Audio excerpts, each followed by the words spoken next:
अच्छा जी, अस्सलाम वालेकुम। ये आज हमारा दूसरा लेक्चर है लीज के ऊपर। तो मेरी आवाज़ और स्क्रीन क्लियर है आपको? जी सर। अच्छा, हम कल की बातों को ना थोड़ा ओवरव्यू देख लेते हैं, उसको रिवाइज कर लेते हैं जल्दी से।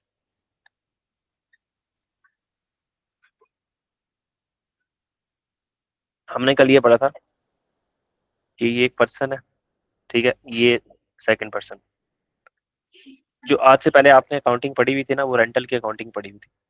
मतलब कि फॉर एग्जांपल हमने इससे कोई एक कार है, वो रेंट के ऊपर ले ली, ये कार इस बंदे ने इसको दे दी। तो इसको कहते थे लेसोर, जो कोई चीज़ रेंट पे देता है। और ये क्या है, लेसी। तो सिंपल रेंटल और लीज का जो अरेंजमेंट है उसके अंदर क्या फर्क है? सिंपल रेंटल में ये होता था कि फॉर एग्जांपल हमें ये नहीं पता होता था कितने टाइम पीरियड के लिए हमने ये इससे गाड़ी रेंट पे ली है। मिसाल के तौर पर, अगर हमने इसे 2 महीने के लिए लिया, 3 महीने के लिए लिया है, 2 महीने बाद हमारा दिल नहीं करता कि हम इसे फॉर एग्जाम्पल वापस कर देते हैं, तो हम हो सकता है कि इसको 2 महीने बाद, 3 महीने बाद, 4 महीने बाद, 8 महीने बाद, साल बाद इसको क्या कर दें वापस। एक स्पेसिफिक टाइम पीरियड के लिए हमने इसे ली हुई है, और उस स्पेसिफिक टाइम पीरियड में हम किसी भी टाइम इसको कैंसिल कर सकते हैं, ठीक है। और इसकी बाद में सिर्फ हम इसको रेंटल दे रहे होंगे, ठीक है। लीज के अंदर हम कम से कम इसको कितने टाइम के लिए लेंगे? 2 साल के लिए, 1 साल से ज्यादा के टाइम के लिए, ठीक है। लीज में ये शर्त जरूरी है कि आपने उसको कम से कम 1 ईयर से ज्यादा के लिए कोई चीज रेंट पे ली हो, ठीक है। ये एक नॉन कैंसिलेबल पीरियड होगा कि इसमें आप लीज को कैंसिल नहीं कर सकते। लेकिन अगर आप कैंसिल करोगे, ठीक है, कैंसिल करोगे तो आपके ऊपर बहुत हैवी किस्म की पेनल्टी लगेगी, ठीक है।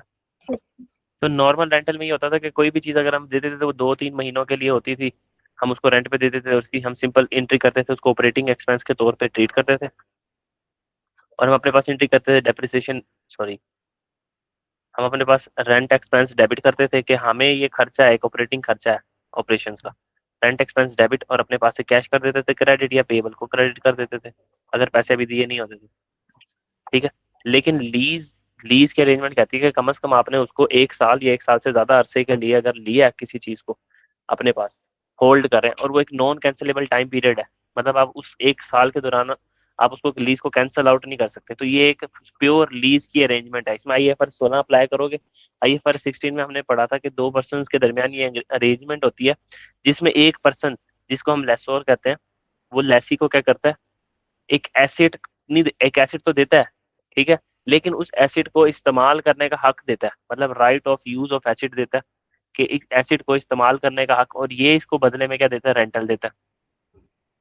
तो हमने कहा था कि एक ऐसा कॉन्ट्रैक्ट जिसे एक lessor right of use of asset दे लेसी को, और लेसी बदले में एक कंसिडरेशन दे किसको, लेसर को, और स्पेसिफिक एसिड होना चाहिए, और हमारे पास जो टाइम पीरियड है वो भी डिफाइंड होना चाहिए। तो इसको हम कहेंगे कि ये हमारी एक लीज की अरेंजमेंट है। ये बात समझ आ गई? जी सर। फिर हमने पढ़ा था कि लीज के लिए ना दो दो मेथड्स अप्लाई कर सकता है, कि वो IFRS 16 को अप्लाई कर सकता है। कंपलसरी यही है कि IFRS 16 की लीज की जो ट्रीटमेंट बताई गई है ना स्टैंडर्ड में, उसको अप्लाई करे। लेकिन अगर उसने रिकग्निशन एग्जम्पशन लेनी है, मतलब कि अपने पास राइट ऑफ यूज और लीज लाइबिलिटी को बुक नहीं करना चाहता वो, रिकग्निशन एग्जम्पशन का मतलब ये होता है कि IFRS 16 को अप्लाई नहीं करना चाहता, तो उसके पास दो शर्तें हैं कि या तो उसकी शॉर्ट टर्म लीज हो, इसको आज अच्छे तरीके से देख लेंगे ये क्या होती है। मतलब कि 2-3-4-5 महीनों के लिए, 1 साल से कम अरसे के लिए, अगर 4-5-6-7-8 महीनों के लिए उसने कोई एसेट लिया हुआ है रेंट के ऊपर, लीज के ऊपर, तो अब उसको इतनी सारी राइट ऑफ यूज एसेट की वर्किंग करना, लीज लाइबिलिटी की वर्किंग करना बहुत मुश्किल होगा, ठीक है। और उसका कोई फायदा भी नहीं है। तो मैंने बताया था कि एक अच्छा भला अकाउंटेंट उसको हायर करना पड़ेगा जो ये सारी IFRS 16 की ट्रीटमेंट को जानता होगा।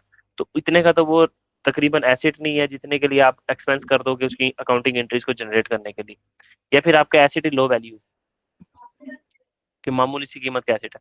तो अगर आप IFRS 16 अप्लाई कर रहे हो तो आपने right of use of asset को डेबिट करना है, ठीक है, और लीज लाइबिलिटी को क्रेडिट कर देना। सिंपल ये था। फिर हमने कहा था कि हमने आहिस्ता आहिस्ता लाइबिलिटी को बढ़ाना है, और कैसे बढ़ेगी, इंटरेस्ट एक्सपेंस डेबिट करके, और लीज लाइबिलिटी को बढ़ाते जाओ। इंटरेस्ट हम्म। एक्सपेंस डेबिट और लीज लाइबिलिटी को क्रेडिट कर दो। उसके बाद भाई बहन की एंट्री करनी, ये था भाई, और डेप्रिसिएशन इसकी बहन, डेप्रिसिएशन एक्सपेंस डेबिट करना था। और एक्यूमुलेटेड डेप्रिसिएशन को क्रेडिट कर दो या right of use of asset को क्रेडिट कर दो, तो वो आपकी मर्जी है, जैसे मर्जी कर दो। ठीक है। तो ये हमने कुछ IFRS 16 की ट्रीटमेंट कल देख ली थी। फिर हमने देखा था कि राइट ऑफ यूज में कौन कौन सी चीजें आती हैं, लीज लाइबिलिटी में कौन कौन सी चीजें आती हैं, उसके बारे में भी थोड़ा सा एक ओवरव्यू ले लेते हैं। हमने कहा था कि राइट ऑफ यूज जो ये लिखा हुआ है हमने, इसके अंदर तमाम पेमेंट्स आती हैं जो एक लेसी ने लेसर को करनी हो, जो लेसी ने किसको करनी हो, लेसी ने लेसर को करनी हो या किसी थर्ड पार्टी को करनी हो। बेशक कमेंसमेंट डेट से पहले करनी हो, बेशक कमेंसमेंट डेट के बाद करनी हो, वो सारी पेमेंट लेसी ने कौन कौन सी पेमेंट्स करनी होती हैं। हम जरा सा अगर उसका एक पॉइंट लिखें कि लेसी ने सर हो सकता है पेमेंट करनी हो डाउन पेमेंट,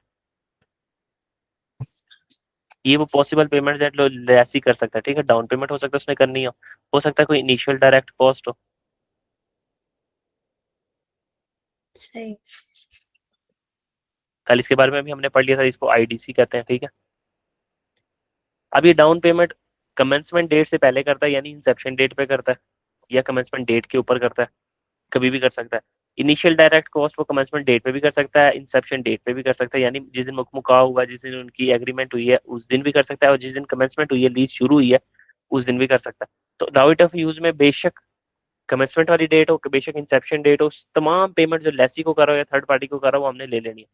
इसके अलावा अगर फॉर एग्जाम्पल कोई इंस्टॉलेशन फीस उसने पे किया, इंस्टॉलेशन का खर्चा किया,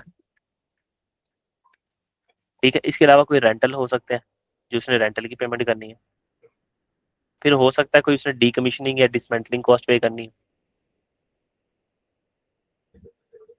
अच्छा, उसमें हो सकता है कि GRV expected to be paid. अच्छा, ये क्या होती है, ये हम जरा ना थोड़ी आगे जाके देखें।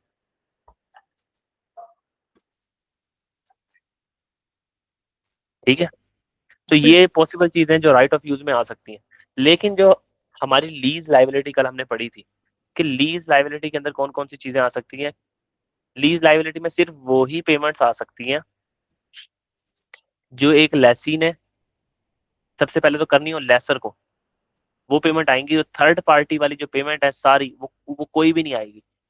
और सिर्फ वो पेमेंट लेनी है जो इंसेप्शन, सॉरी, जो कमेंसमेंट डेट से लेके जब हमारी लीज एंड हो रही है उस डेट तक जितनी पेमेंट होगी वो वाली पेमेंट हमने लेनी है। ठीक है। अगर मैं सिंपल सिंपल बात करूँ ना यहाँ पे, तो डाउन पेमेंट तो यहाँ पे जो डाउन पेमेंट है वो तो यहाँ पे नहीं आएगी, क्योंकि या तो डाउन पेमेंट इंसेप्शन डेट के ऊपर दी जाती है, ठीक है, या तो वो क्या दी जाती है कमेंसमेंट डेट पर। लेकिन हमने लीज लायबिलिटी में वो पेमेंट लेनी होती है जो कमेंसमेंट डेट के बाद या थर्ड पार्टी किसी लेसर को की जाए। ठीक है, समझ आई। जी सर। तो यहाँ पे आईडीसी आईडीसी नहीं लेंगे हम। ठीक है, इनिशियल डायरेक्ट कॉस्ट। लेकिन ये देख लेना है कि कमेंसमेंट डेट के ऊपर खड़े होकर हम पे कर रहे हैं कि कमेंसमेंट डेट के बाद देख पे कर रहे हैं। नॉर्मली वैसे आती नहीं है। ठीक है, इंस्टॉलेशन की कॉस्ट भी नॉर्मली यहाँ पे नहीं आती। ठीक है। हाँ, रेंटल वो अमाउंट होती है जो हम रेंटल की पेमेंट कर रहे होते हैं कमेंसमेंट डेट के बाद, किसको कर रहे होते हैं, लेसर को, तो रेंटल की पेमेंट आ रही होती है यहाँ पे। फिर डिसमेंटलिंग कॉस्ट, ठीक है, ये हमने लेसर को नहीं करनी होती पे, ये हमने किसी थर्ड पार्टी लेबर को पे करनी होती है। वो आके हमारे जो हमने प्लांट मशीनरी इंस्टॉल की हुई है उसको उखाड़ के जाएंगे, उसको डिसमेंटल करके जाएंगे। ऐसी है। जी सर। तो डीकमीशनिंग कॉस्ट या डिसमेंटलिंग कॉस्ट ये भी नहीं। तो हमें यहाँ से पता लगा कि लीज लाइबिलिटी में तो सर फिर एक ही चीज आ रही है, प्रेजेंट वैल्यू किस चीज की आ रही है, रेंटल्स की। हम इन सबकी प्रेजेंट वैल्यू निकालते थे ना, और इसमें भी सबकी प्रेजेंट वैल्यू निकालते थे, याद होगा अच्छे तरीके से। जी कल सर। काफी सारा सवाल किया था। तो हमें पता लगा कि राइट ऑफ यूज में तो सारी पेमेंट्स की प्रेजेंट वैल्यू निकाल के राइट ऑफ यूज को बुक कर लो, और लीज लाइबिलिटी में प्रेजेंट वैल्यू ऑफ रेंटल्स आता है। अगर हम समरी छोटी सी बना लें यहाँ तो कौन सी बात आएगी कि प्रेजेंट वैल्यू ऑफ रेंटल ले लेना इसमें, और इसमें present value of all payments to the lessor, और किसको, या फिर थर्ड पार्टी को। तो कोई चीज यहाँ तक ना समझ आई हो। ठीक है सर, आ गया।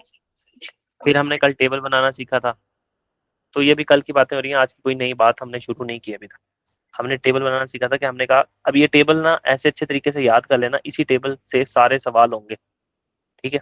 हमने लिखा था डेट, हमने इंस्टॉलमेंट कितनी पे की, ठीक है, एट इंस्टॉलमेंट, उसके बाद प्रिंसिपल अमाउंट, प्रिंसिपल की मद में हमने कितना पैसा पे किया, सूद की मद में हमने कितना पैसा पे किया, और हमारे पास क्लोजिंग बैलेंस, या आप इसको बैलेंस भी कह सकते हो। ये ऊपर लिख लो क्लोज। मैंने आपको कहा था यहाँ आपने रेंटल लिख लेना एक बार। फॉर एग्जाम्पल अगर आपका 2 लाख रुपए का रेंटल है, तो अब हम आपके पास यहाँ पे इसको बनाने का तरीका मैंने ऐसे सिखाया था। मैंने कहा था कि देखो, ये जो इसको कहते हैं lease amortisation table, lease amortisation table भी कहते हैं, लीज अमोर्टाइजेशन शेड्यूल भी कहते हैं। ठीक है, हम शेड्यूल लिख लेते हैं, टेबल भी कहते हैं इसको। तो ये लीज अमोर्टाइजेशन जो टेबल है, इसको आपने हमेशा लीज टर्म के हिसाब से लेके चलना है। ऑलवेज इसको लीज टर्म के, यहाँ इसके साथ पॉइंट लिख लेना, always make with lease term. जैसे जैसे लीज की टर्म्स होंगी ना, उसके हिसाब से बनाना। इसका क्या मतलब है सर? मतलब कि फॉर एग्जांपल आपका कंपनी का ईयर एंड है, यकम जनवरी से लेके, यकम जनवरी 2001 से लेके 31 दिसंबर 2001, कंपनी इस साल के लिए फाइनेंशियल स्टेटमेंट बनाती है। लेकिन हमारी लीज टर्म्स है, हमने जो लीज पे इस एसेट को लिया है ना, हमने एसेट को लीज पे लिया है यकम जुलाई को, यकम जुलाई 2001 को हमने लीज पे लिया। और हम जो रेंटल पे करते हैं, हम वो 30 जून 2002 को पे करते हैं। हमारी पेमेंट होती है एरियर में। जी सर। पेमेंट एरियर में होती है, तो इसका मतलब 1 साल गुजरने के बाद हम पेमेंट करेंगे ना, तो 1 साल पूरा कब होगा? 30 जून 2002 को। ठीक है, जी सर। तो 30 जून 2002 को। अब हमने भूल जाना कि भाई हमारा जो फाइनेंशियल स्टेटमेंट बनाने का साल कौन सा है, इसको भूल जाना हमने। बस इसके हिसाब से शेड्यूल बनाना है। कैसे बनाना है सर? यहाँ पे हमने सबसे पहले लिख लेना है, एक बार वही डेट लिख लेनी है जिस डेट पे हम खड़े हैं, यकम जुलाई 2001। ठीक है, यहाँ पे आ जाएगी हमारे पास प्रेजेंट वैल्यू। उसको हमेशा शुरू करना है present value of lease payment से, present value of lease payment से। ये मैं आपको याद करवा रहा हूँ चीजें। लीज पेमेंट यानी lease liability, present value of lease liability से, present value of lease liability यहाँ से स्टार्ट करोगे। फिर आपकी पेमेंट किस दिन हो रही है? 30 जून 2002 को। बस आपने पेमेंट के हिसाब से इसको बनाना है। पहली पेमेंट होगी 30 जून 2002 को, दूसरी फिर 30 जून 2003 को, चौथी, तीसरी होगी 30 जून 2004 को।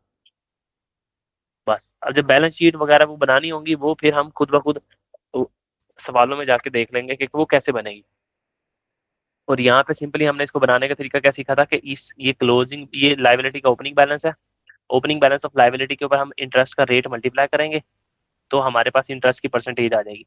फिर अगर ऊपर जो टोटल रेंटल हमें दिया हुआ है 2 लाख का, तो हम कहेंगे कि अगर 2 लाख में से ये इंटरेस्ट है, तो बाकी अमाउंट होगी प्रिंसिपल, तो वो हम लिख लेंगे। इंस्टॉलमेंट तो हमने कॉमन देनी होगी, वो लिख लेंगे यहाँ पे धड़ाधड़ कि भाई 10,000 10,000 10,000 10,000 की हमने इंस्टॉलमेंट देनी है। साथ साथ फिर हम क्या करेंगे, बैलेंस निकालने का तरीका क्लोजिंग बैलेंस के, ओपनिंग में इंटरेस्ट ऐड करो और इंस्टॉलमेंट को माइनस करो, तो आपके पास क्या आ जाएगा? Closing balance. या फिर क्लोजिंग बैलेंस में से आप प्रिंसिपल की अमाउंट लेस कर दो, तब भी आपके पास क्या आ जाएगा? ओपनिंग बैलेंस में से प्रिंसिपल की अमाउंट लेस कर दो, तब भी आपके पास क्लोजिंग बैलेंस आ जाएगा। ये सारी बातें याद है कल तक की? जी सर।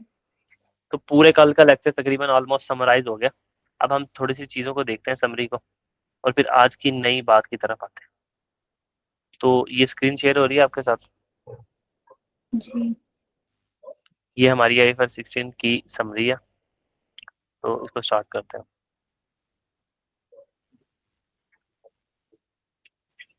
सबसे पहले तो उसने बताया कि लीज जो है ना, वो कहाँ कहाँ अप्लाई नहीं होगी। इसको पढ़ लेना, कहाँ कहाँ पे अप्लाई नहीं होगी। लीज होती क्या, इसकी डेफिनेशन है, इसको हमने जल्दी जल्दी से समराइज करना चीजों को। ठीक है, वगैरह कॉन्ट्रैक्ट दैट कन्वेज द, ऐसा कॉन्ट्रैक्ट जिसमें right of use of acid हम दे दें किसी को। कौन देगा? लेसोर देगा। For a period of time, specific period of time, period of time define होगा कि भाई इतने टाइम के लिए। लेकिन कम से कम कितना टाइम होना चाहिए? कम से कम सर 1 साल से ज्यादा का अरसा होना चाहिए। इन एक्सचेंज ऑफ कंसिडरेशन, और बदले में उसको क्या मिले? कंसिडरेशन। लेसर एक एसिड को इस्तेमाल करने का हक दे दे, ठीक है, और उसको बदले में क्या मिले? कंसिडरेशन। एक स्पेसिफिक एसिड होना चाहिए और स्पेसिफिक टाइम पीरियड होना चाहिए। जैसे कि ये एक लेसर है, लेसर ने क्या किया, ये क्रेन दे दी उन्हें, ठीक है, लेसी को, और लेसी बदले में क्या दे रहा है? कंसिडरेशन। तो भाई entity that provide the right, जो एंटिटी जो राइट प्रोवाइड कर रही है ऑफ द अंडरलाइंग एसिड, जिस एसिड की आप बात कर रहे हो, for a period of time in exchange of consideration. Lessor उस बंदे को कहते हैं जो बंदा right of use of asset का राइट किसी बंदे को ट्रांसफर कर रहा है, और जो बंदा उसके बदले में कंसिडरेशन दे रहा है, और उसको क्या नाम लेता है? Right of use of acid deliver हो रहा है, ठीक है, स्पेसिफिक पीरियड ऑफ टाइम को, उसको कहेंगे लेसी। तो ये उसने सिंपल एक डेफिनेशन बताई हुई थी। अब इस डेफिनेशन में मैंने कल भी एक बात की थी कि इस डेफिनेशन में 4 इंपॉर्टेंट कंपोनेंट्स हैं, उनको हम अगर बारी-बारी रीड आउट कर लें, तो हमें पता लग जाएगा। सबसे पहले था right of use of asset. इसको हमने कल अच्छे तरीके से पढ़ा कि right of use of asset में कौन-कौन सी चीज़ें आ सकती हैं, ठीक है? ठीक है। फिर एक एसेट, स्पेसिफिक एसेट होना चाहिए, ठीक है? अब इसको डिटेल से पढ़ते हैं स्पेसिफिक एसेट का क्या मकसद है। फिर एक टाइम पीरियड जो है ना, वो भी स्पेसिफिक होना चाहिए और जो कंसिडरेशन है, वो भी हमारे पास क्लियरली बताई गई हो। अब आइडेंटिफाई कैसे करना है एसेट को? where the first criterion to be assessed is identifying the lease whether there is an identified asset। मिसाल के तौर पर अब देखो ये जरूरी क्यों है, ये एक लेसी है और ये एक लेसर है, ठीक है? ये हमारे पास आ गया लेसर भाई और ये आ गया हमारे पास लेसी।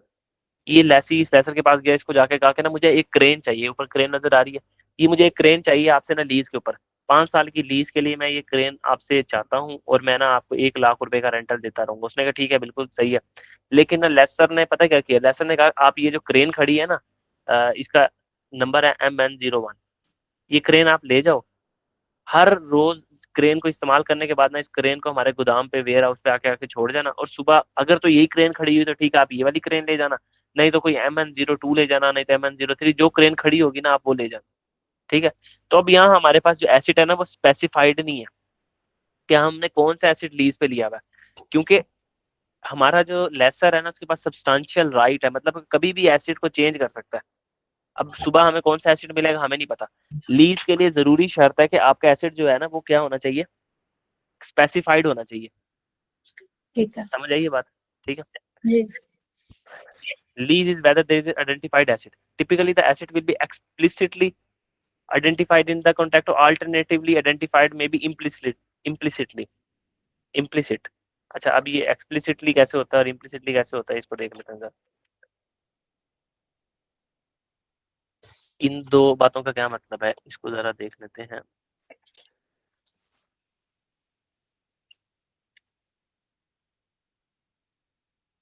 अभी हम सिर्फ ये देख रहे हैं कि एसिड जो हम पहली कैटेगरी पढ़ रहे हैं कि एसिड को क्या होना चाहिए, स्पेसिफिक होना चाहिए, स्पेसिफिक। तो पीडीएफ कहाँ गई,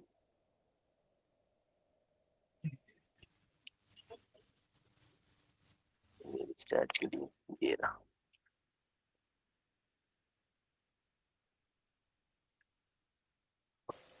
अच्छा एक्सप्लिसिटली हम कैसे आइडेंटिफाई कर सकते हैं एसिड को? उन्होंने कहा दिस एक्सप्लिसिट का मतलब क्या होगा, इसका मतलब ये है this mean that the specific acid is clearly named और डिस्क्राइब्ड इन द कॉन्ट्रैक्ट। जब हम लीज का कॉन्ट्रैक्ट करने गए हैं तो उसने हमें लिख के बताया कि भाई आपको ट्रक नंबर या क्रेन नंबर VIN 1 2 3 4 5 6 7 8 9 हम आपको ये देने लगे हैं। तो ये एक्सप्लिसिटली आपको पता चल रहा है, कॉन्ट्रैक्ट के अंदर लिखा हुआ है, ठीक है? या तो कॉन्ट्रैक्ट के अंदर लिखा हो, ठीक है, the contact specifically name that डेट ट्रक और डेट क्रेन हमें पता हो, तो ये कहेंगे कि एक्सप्लिसिटली आइडेंटिफाई कर सकते हैं हम एसिड को। और इम्प्लिसिट का क्या मतलब होता है कि हमें कॉन्ट्रैक्ट से तो ना पता चल रहा हो। अब मिसाल के तौर पर जिस कंपनी के पास हम ट्रेन क्रेन लेने के गए हैं, क्रेन लेने के लिए हमने उनको कहा ऐसी क्रेन दो जिसकी 10 टन वजन उठाने की कैपेसिटी हो। तो अब हमें पता है कि भाई 10 टन वजन उठाने की जो कैपेसिटी है ना उस वो वाली सिर्फ एक ही ट्रेन है इनके पास, क्रेन है, सॉरी ट्रेन कह रहा हूँ, और उस क्रेन का नाम समझ लो MGR 460 है। ऐसी हाइपोथेटिकल नेम हमने अज्यूम कर लिया। हमें पता है कि सिर्फ 10 टन अगर कोई वजन उठा सकती है क्रेन तो वो यही है MGR 460।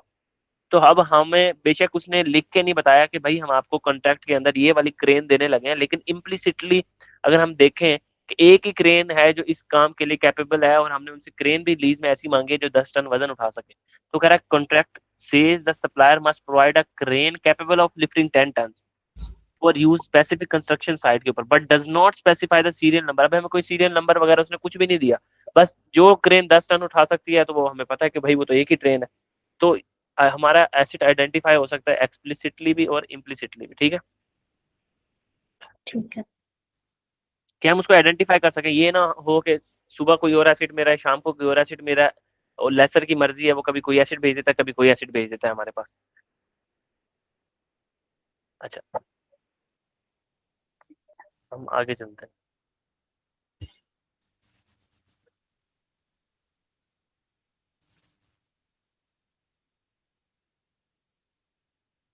या फिर कैपेसिटी पोर्शन, वो कह रहा है capacity portion of the acid may be identified. आप उसका कैपेसिटी पोर्शन आइडेंटिफाई कर सको, मतलब कि इट इज फिजिकली डिस्टिंक्ट। हमें कोई भी, हमने लीज के ऊपर लेसर के पास गए, हमने कहा कि ये कमरा हमें लीज के ऊपर दे दो, ठीक है, ये कमरे का जो पोर्शन है ना ऊपर वाला, रूम नंबर 23 जो है ना, हमें ये आप ना लीज के ऊपर दे दो, ठीक है। तो अगर तो हमें ये स्पेसिफिकली पता है कि भाई हमें एक स्पेसिफिक रूम मिला, उसका नाम है रूम नंबर 23, तो हम कहेंगे कि ये हमारा जो है ना एसिड आइडेंटिफाइड है, ठीक है। लेकिन अगर उसने कहा कि सेकंड फ्लोर के ऊपर जो भी कमरा होगा ना वो आपको रेंट पे दे दिया जाएगा, लीज पे दे दिया जाएगा, तो अब हमारे पास कोई भी एनी रूम इसमें जो है ना वो क्या नाम लेते हैं, कोई आइडेंटिफाई कर सकते हैं हम किसी एसिड को कि हमें लीज में कौन सा एसिड मिल रहा है, नो। ठीक है। तो इसमें भी हम इस तरीके से देख लेंगे कैपेसिटी पोर्शन में कि वो फिजिकली डिस्टिंक्ट होना चाहिए। डिस्टिंक्ट का मतलब आपको IFRS 15 वैसे पता ही होगा, आप उसको यहाँ रिपीट नहीं करेंगे हम। और it represent substantially all of the capacity of the acid, और हम मेजोरिटी ऑफ द एसिड जो है ना उसको इस्तेमाल कर रहे हो, ठीक है। मतलब एक एसिड है उसकी 90% कैपेसिटी हम इस्तेमाल कर रहे हैं। जो हमने एसिड लीज पे लिया ना, ऐसे नहीं होना चाहिए कि हम उससे जो फायदा उठा रहे हैं वो 30% है। मतलब अगर एक मशीन हम लीज पे लेके आए हैं किसी कंपनी वालों से, और हम उससे जो बेनिफिट उठा रहे हैं सिर्फ 30% ऑफ प्रोडक्ट्स बना रहे हैं, 70% ऑफ द प्रोडक्ट जो है अभी भी कोई और बना रहा है, तो हम ये कहेंगे हमारा जो स्पेसिफिक एसिड है ही नहीं है। लेकिन स्पेसिफिक एसिड वो होगा जिससे हम मैक्सिमम कैपेसिटी का काम ले रहे होंगे, ठीक है। ठीक है।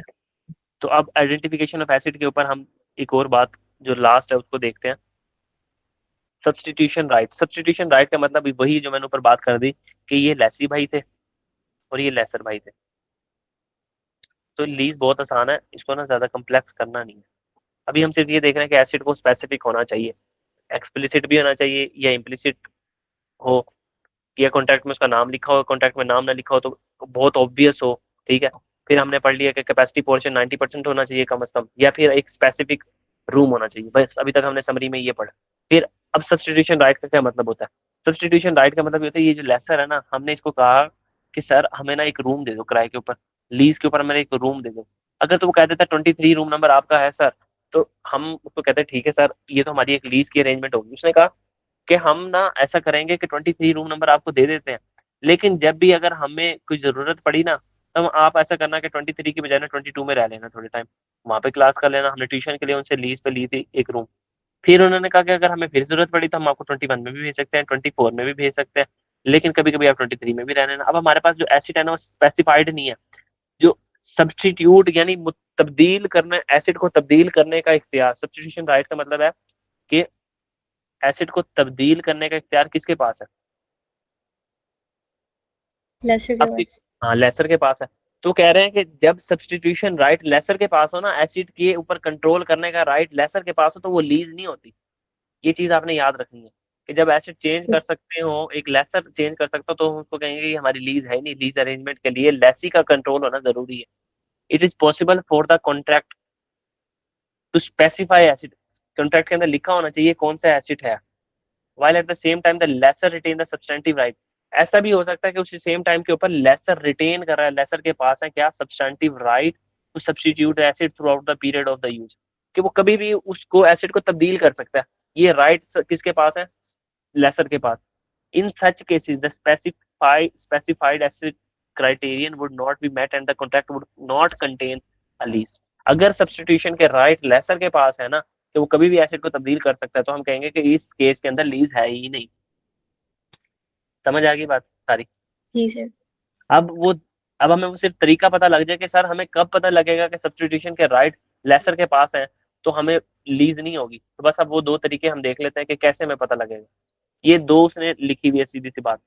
उसने कहा था supplier has practical ability to substitute alternative asset throughout the period, कि जो सप्लायर है ना उसके पास प्रैक्टिकली वो एबल है कि वो कभी भी आपका एसिड आ सकता है और उसको तब्दील करके जा सकता है। अगर तो उसके पास प्रैक्टिकल एबिलिटी है पड़ी, मतलब कॉन्ट्रैक्ट ऐसा ड्राफ्ट किया हुआ है आपने लीज का कि उस लीज के कॉन्ट्रैक्ट में अंदर ये लिखा हुआ ही नहीं है कि सब्स्टिट्यूट करने का राइट सिर्फ लेसी के पास है, और उसके अंदर ये लिखा हुआ है कि एसिड को ना कभी भी लेसर आएगा तब्दील करके चला जाएगा। अगर आपने कमरा किराए पे लिया हुआ है तो वो क्या करेगा, आपको एक कमरे से निकाल के दूसरे में भेज देगा, ये लो ये कमरा ले लो। अगर आपने कोई गाड़ी किराए पे ली हुई, आपको कहेगा यार ये होंडा सिविक आपने ली हुई है, ये वाली छोड़ो ये वाली होंडा सिविक ले लो। तो अगर सब्स्टिट्यूट करने के उसके पास प्रैक्टिकल एबिलिटी है, बेशक वो कर रहा है या नहीं कर रहा है, ठीक है, तो हम कहेंगे कि ऐसी केस के अंदर सब्सटीट्यूशन राइट लेसर के पास है, लीज है ही नहीं। पहली बात क्लियर होगी। जी सर। फिर दूसरी बात वो कह रहा है supplier would benefit economically from the exercise of its right of substitute.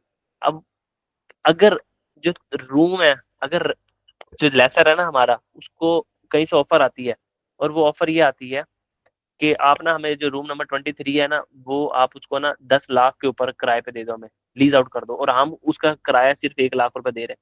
अब अगर हम देखें ना, इसमें जो लेसर है ना उसका बहुत फायदा है। The supplier would benefit economically. अब अगर उसने ये ऑफर एक्सेप्ट कर ली ना, तो उसको बहुत इकोनॉमिक बेनिफिट्स मिलेंगे। ठीक है।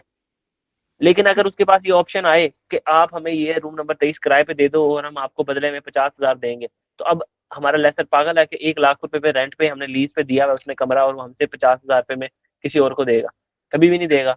लेकिन अगर उसके पास ये ऑप्शन मौजूद है कि हमारे अलावा वो किसी और को एसिड, हमारा ही एसिड दे सकता है, और अच्छे दामों में दे सकता है, और उसको इकोनॉमिकल बेनिफिट भी होगा, तो हम कहेंगे कि भाई फिर वो अकलमंद ही होगा, वो हमसे पहली फुर्सत में लेगा और किसी और को दे देगा, तो लीज तो होगी ही नहीं। ठीक है। ठीक। जी। तो अभी तक हमने सिर्फ आइडेंटिफाइड एसिड को पढ़ लिया। अब उसके बाद दूसरा क्राइटेरिया कि लीज राइट ऑफ यूज में कौन कौन सी चीजें आनी है। ठीक है। हम ऊपर से चले थे, एक बार फिर देख लेते हैं। यहाँ से हम चले थे, हमने एसिड को पढ़ लिया कि स्पेसिफाइड एसिड कौन सा होगा। राइट ऑफ यूज को हमने पढ़ा हुआ है, जाके सिर्फ देखते हैं, उसके बाद हम। अच्छा, राइट ऑफ यूज वो कह रहा throughout the period of use the lessee has both of the following right identified asset. Right to obtain substantially. पूरी जब भी लेसी इस्तेमाल कर रहा है ना आप एक एसिड को, तो उसके उसके पास ये राइट होने चाहिए। क्या? ये राइट किसके पास होना चाहिए? लेसी के पास। अगर ये राइट लेसर के पास चले गए तो लीज है ही नहीं। तो ये राइट कौन से राइट है कि भाई अगर सब्सटीट्यूशन का राइट अगर लेसर के पास है तो लीज नहीं होगी। अगर सब्सटीट्यूशन का राइट किसके पास है? लेसी के पास, तो फिर लीज होगी। Right to obtain substantially all economic benefit from the use of the acid throughout the period। उसे तमाम के तमाम बेनिफिट कौन उठा सकता है उस एसिड से? लेसी उठाएगा। उससे कौन उठा सकता है? लेसी उठाएगा। तो हम कहेंगे कि हाँ, अब right of use of acid को बुक कर लो, क्योंकि ये लीज है पड़ी। ठीक है। या right to direct the use of asset, मतलब एसिड को कैसे इस्तेमाल करना है, कहाँ इस्तेमाल करना है,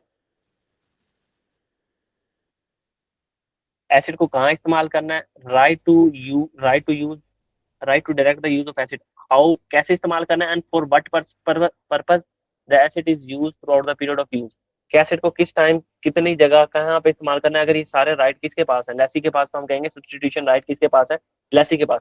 लेकिन अगर लेसर बता दे कि भाई ये कमरा सिर्फ यहाँ पे इस्तेमाल करना है, इसमें ये नहीं हो सकता, ये नहीं हो सकता, वो नहीं हो सकता, तो हम कहेंगे कि भाई इसके अंदर सिंपली लीज अरेंजमेंट है ही नहीं। ठीक है। ठीक है। लेकिन हो सकता है कि अब चीज तो लेसर की है, लेसर उसके ऊपर कोई पाबंदियां लगा सकता है, लेकिन लेसर उसको डायरेक्टली कंट्रोल नहीं करना चाहिए। आपने ये नहीं देखना सवाल के अंदर कि लेसर ने दो चार पाबंदियां लगाई हुई है। लेकिन एक बात याद रखना, वो सवाल के अंदर कहेगा कि how and for what purpose is defined by lessee. तो हम कहेंगे अगर how and for what purpose define कर रहा है कौन? लेसी। तो हमारे पास राइट ऑफ यूज बुक करो, क्योंकि सारे के सारे राइट किसके पास? लेसी के पास है। लेकिन how and for what purpose अगर डिफाइन कौन कर रहा है? लेसर। तो फिर लीज है ही नहीं। ठीक है। ठीक है। अब if the lessee has the right to control the use of identified asset for only a portion of term of the contract, the contract contain a lease of that portion of that term। अच्छा, अब ये थोड़ी relevant सी बात है, आगे चलते हैं। तीसरा पॉइंट कि लीज टर्म क्या होती है जी। ठीक है। हम कह रहे थे कि स्पेसिफिक टाइम पीरियड के लिए हमने एसेट को देना है, तो वो स्पेसिफिक टाइम पीरियड का मतलब एक लीज टर्म। हम्म। स्पेसिफिक टाइम पीरियड, ये हम जी तीसरा पॉइंट पढ़ने लगे। अच्छा, ये थ्योरी है सारी। इसके बाद मैं आऊंगा न्यूमेरिकल पोर्शन के ऊपर काफी। तो अभी सिर्फ थ्योरी बाद में आपसे कवर नहीं होगी, तो इसलिए मैं थोड़ा इसको ना समराइज कर रहा हूँ सारी बातों को। तो ओवरऑल जब आप इसको समअप करोगे ना मेरे 2 लेक्चर्स को, तो आपको लीज बहुत आसान लगने लग जाएगी। जो ओके। रूल्स वगैरह आपको कहूँ तो उनको फॉलो करके चलना है बस आपने इसमें। कि लीज टर्म क्या होती है? लीज टर्म आम जुबान में बोलूं, वो मुद्दत जिस मुद्दत के लिए, यानी वो ड्यूरेशन जिस ड्यूरेशन के लिए आपने कोई एसेट लीज के ऊपर लिया, उसको सिंपल कहते हैं कि वो लीज टर्म है। मैंने 2 साल पे अगर लीज के लिए लिया एसेट को, तो लीज टर्म 2 साल है। मैंने 3 साल पे लिया तो 3 साल है, 4 साल है तो 4 साल है। ठीक है। तो अब लीज टर्म में थोड़ी सी वो है, थोड़ी टेक्निकलिटीज है, उनको देख लेते हैं कि असल लीज टर्म की डेफिनेशन क्या है। वो कह रहे हैं लीज टर्म एक non cancellable period of lease for which the lessee has right to use the underlying asset together with both.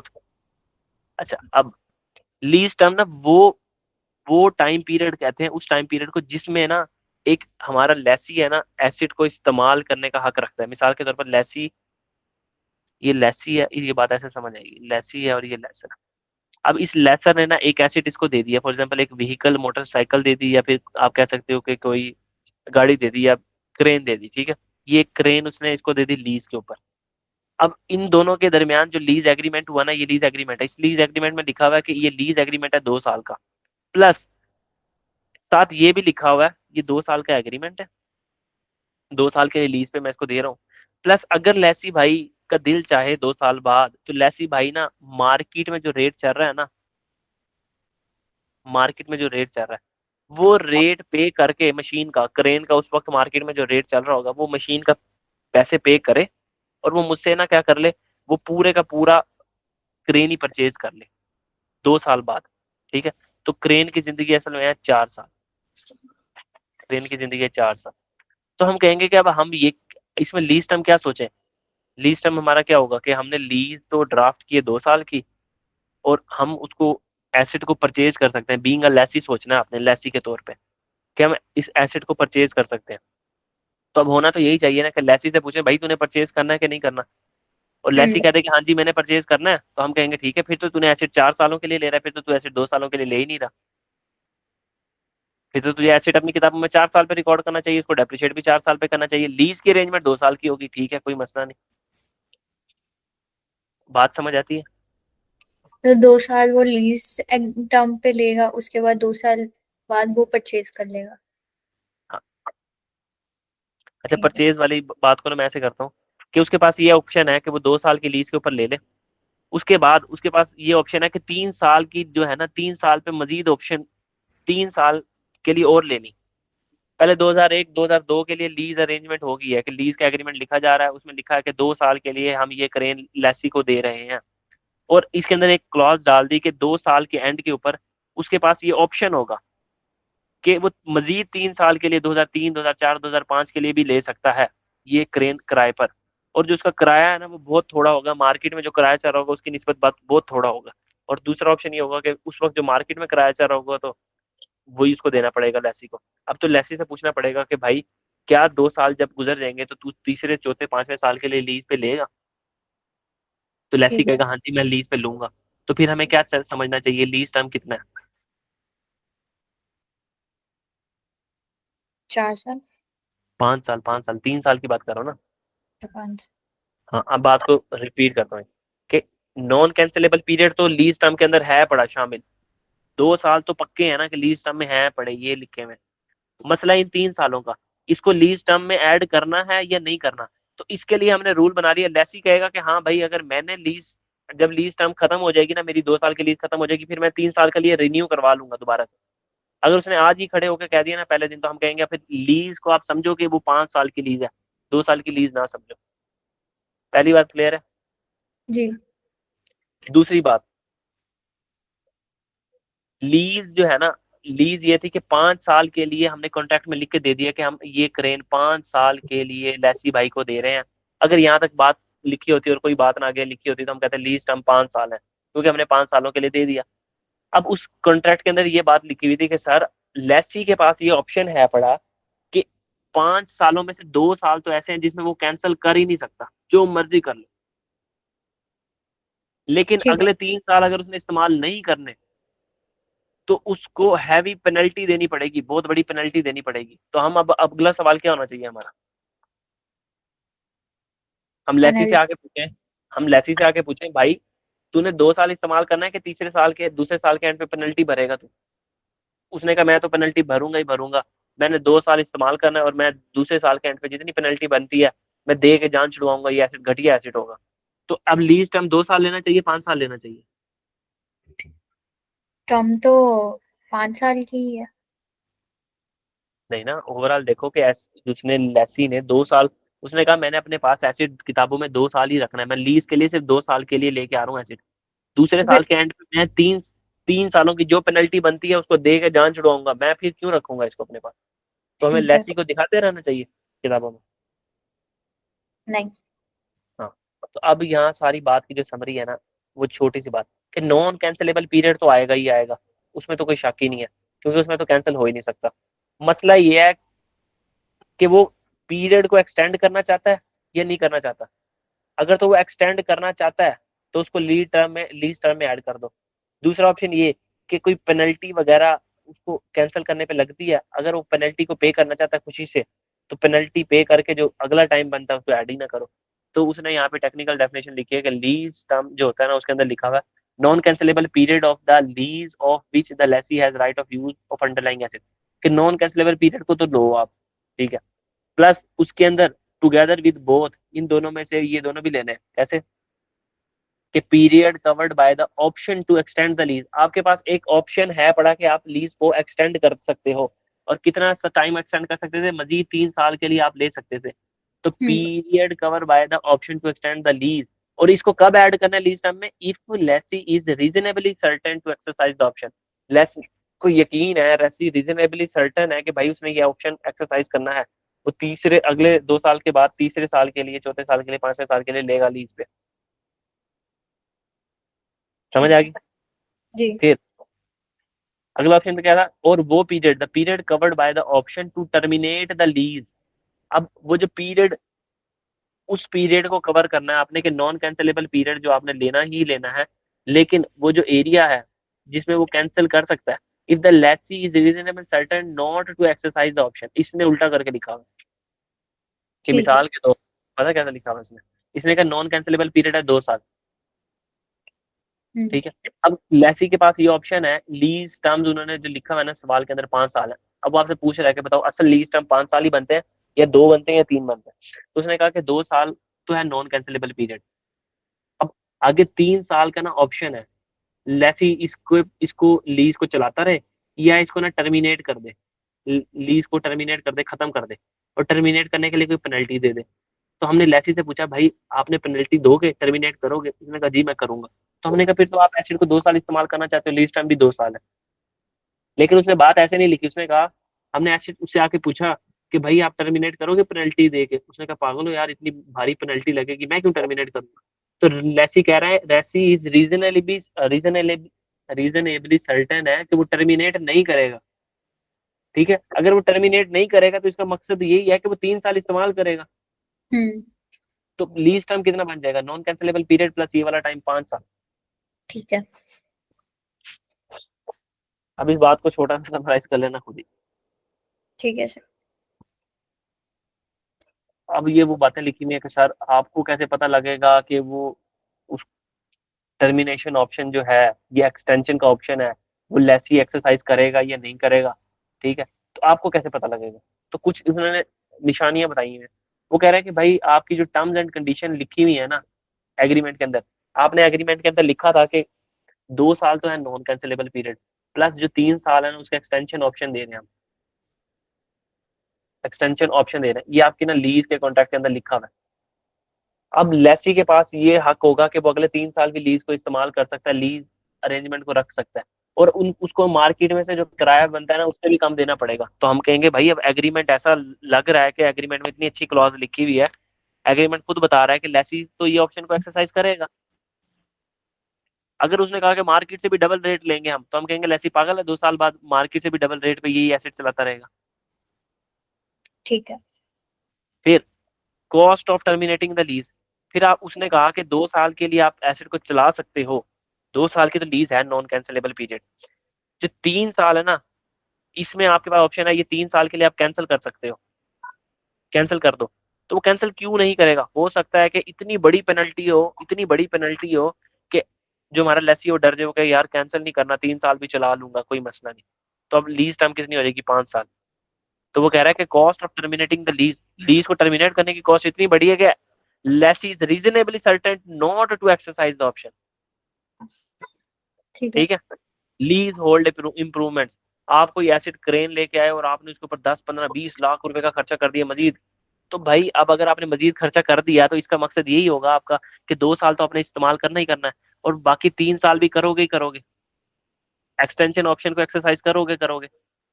ऐसे है कि नहीं है? ठीक है। लीज होल्ड इंप्रूवमेंट का मतलब आपने क्रेन के ऊपर बहुत पैसे लगा दिए, तो अब बेवकूफ तो हो नहीं आप, इतने सारे पैसे लगा रहे हो क्रेन के ऊपर। फिर इंपॉर्टेंस ऑफ अंडरलाइंग एसेट, जो एसेट आप खरीद के लेके आए हो, लीज के ऊपर लेके आए हो सॉरी, वो इतना इंपॉर्टेंट है आपके लिए कि आप बार बार लीज की अरेंजमेंट्स के अंदर धक्के नहीं खा सकते, तो लिहाजा आप टर्मिनेशन ऑप्शन को एक्सरसाइज नहीं करोगे और एक्सटेंशन ऑप्शन को एक्सरसाइज करोगे। ठीक ठीक हो है। गया? अब आ गई जी वो कंसिडरेशन की लास्ट पॉइंट। कंसिडरेशन क्या होती है? ये अभी सारा थ्योरेटिकल पोर्शन चल रहा है, इसके बाद हम न्यूमेरिकल पे आते हैं। ये वो पैसे हैं जो लेसर भाई को मिलेंगे और लेसी देगा। ठीक है। Payment made by the lessee to the lessor for the right of use of underlying asset during the lease. और इसमें कौन कौन सी चीजें आएंगी? कोई फिक्स्ड पेमेंट, फिक्स मुका लिया हमने उसके साथ, हम आपको इतना रेंटल देंगे, 10,000 10,000 10,000 10,000। लेकिन फिक्स में से आप क्या माइनस कर देना? लेस एनी इंसेंटिव, जो हमने कल के सवाल में किया था, याद है आपको? जी सर। तो रेंटल में से आप इंसेंटिव को माइनस कर देना। वेरिएबल लीज पेमेंट भी हो सकती है, हो सकता है आप किराया 10,000 दो, फिर 12,000 दो, फिर 14,000 दो, फिर 16,000 दो, तो वेरिएबल लीज पेमेंट भी हो सकती है। हम्म। प्लस इसमें एक्सेस, आप कहो कि मैं लेसर भाई 2 साल जब लीज खत्म हो जाएगी तो मैं, आपके पास ये ऑप्शन है कि आपने ये एसेट को परचेज कर लेना है। तो 2 साल के एंड के ऊपर आप जब एसेट को परचेज करोगे तो आप लेसर को कोई पैसे दोगे ना, कुछ अमाउंट दोगे। जी। तो वो फिर वो भी लीज लीज की पेमेंट के अंदर आना चाहिए कि exercise price of purchase option if the lessee is reasonably certain to exercise that option. कि उसके पास ये ऑप्शन मौजूद है कि वो जब लीज खत्म हो जाए, लीज टर्म खत्म हो जाए, तो उस एसेट को कुछ पैसे देके खरीद सकता है। तो अब जाके एसेट से उससे पूछना है लेसी से, भाई आप खरीदोगे? वो कहेगा हाँ जी मैं खरीदूंगा, तो फिर उसको लीज की पेमेंट के अंदर ऐड कर देना। इसकी ओवरऑल समरी बताऊंगा भी, इस समरी की भी समरी दूंगा छोटी सी एक। ठीक है। Okay sir. अब आगे लीज टर्मिनेशन पेनल्टी, इसको भी ऐड करना है जी सर। अगर तो हमारा जो लेसी है वो कह रहा है कि हाँ मैं 2 साल के बाद लीज को कैंसिल करूंगा करूंगा, तो भाई जाहिर सी बात है उसने पेमेंट करनी होगी पेनल्टी की, तो उसको भी आपने लीज की टर्म के अंदर ऐड कर लेना। अच्छा ये होगी छोटी सी बात। ये सारे लिखी हुई है कि आपने डेबिट करना right of use of asset, credit करना लीज लाइबिलिटी को। ठीक है, हम्म। कमेंसमेंट डेट के ऊपर। जी। और फिर amount of liability lease payment made before commencement, इसको आप देख लेना खुद। अब थ्योरी बहुत ज्यादा होगी देगी इसके बाद बनना। ये छोटी सी बात। डेप्रिसिएशन, कि right of use of acid जो है ना, उसको कल हमने उसको डेप्रिशिएट किया था, और उसको हमने कल डेप्रिशिएट किस चीज पे किया था? लीज टर्म के ऊपर, याद होगा। Right of use of acid को हमने लीज टर्म पे डिवाइड किया था, लीज टर्म पे हम्म। डिवाइड किया था और डेप्रिसिएशन निकाल दी थी। तो देखो, इसके लिए भी रूल है, वो कह रहा है इफ सर्टेन, अगर ये यकीन हो कि asset will be transfer to the lessee, कि जब उसके लीज खत्म हो जाएगी ना, एसिड पैसे दे के लेसी खरीद लेगा। तो अगर एसिड को लेसी खरीद लेगा तो इसका मतलब है एसिड अब 2 साल तो इस्तेमाल नहीं करेगा ना लेसी, जितनी भी एसिड की लाइफ होगी उसको उतनी लाइफ में इस्तेमाल करेगा।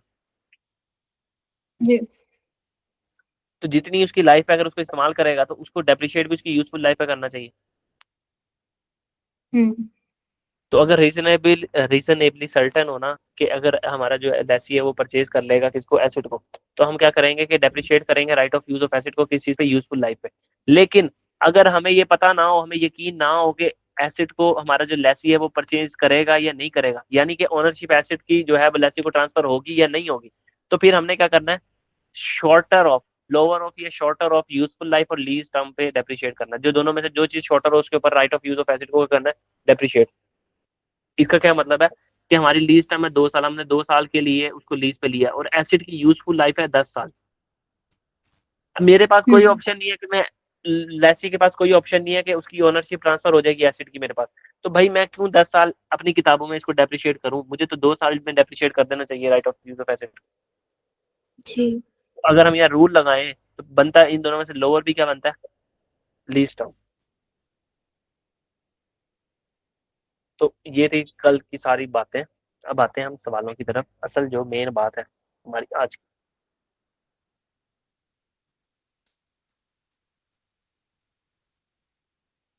इस मेन बात से पहले ना यहाँ पे समरी देख लीजिए।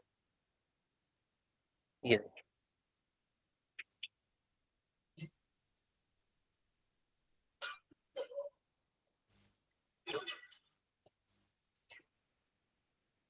ये जी छोटी सी समरी।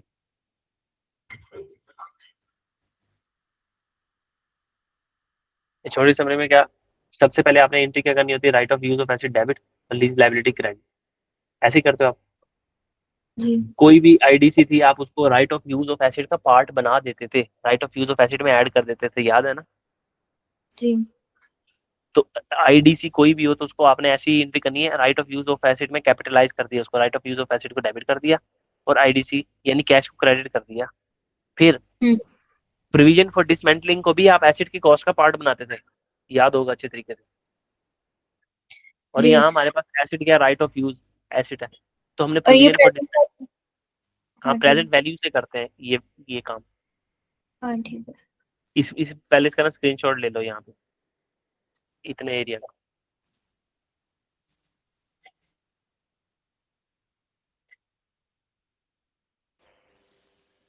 एरिया से।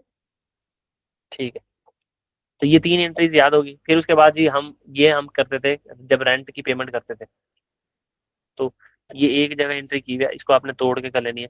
हम क्या करते थे, लीज लाइबिलिटी को डेबिट करते थे कि भाईजान लीज की लाइबिलिटी कर लो डेबिट, जब आप पेमेंट करते थे, और कैश को कर देते थे क्रेडिट, ऐसे करते थे। फिर आप इंटरेस्ट एक्सपेंस डेबिट करते थे और लीज लाइबिलिटी को क्या कर देते थे, क्रेडिट, ऐसे ही है। जी। ये 2 एंट्रियों की एक कंपाउंड एंट्री की हुई है, तो ये एंट्री भी अपने पास एज इट इज नोट कर लो।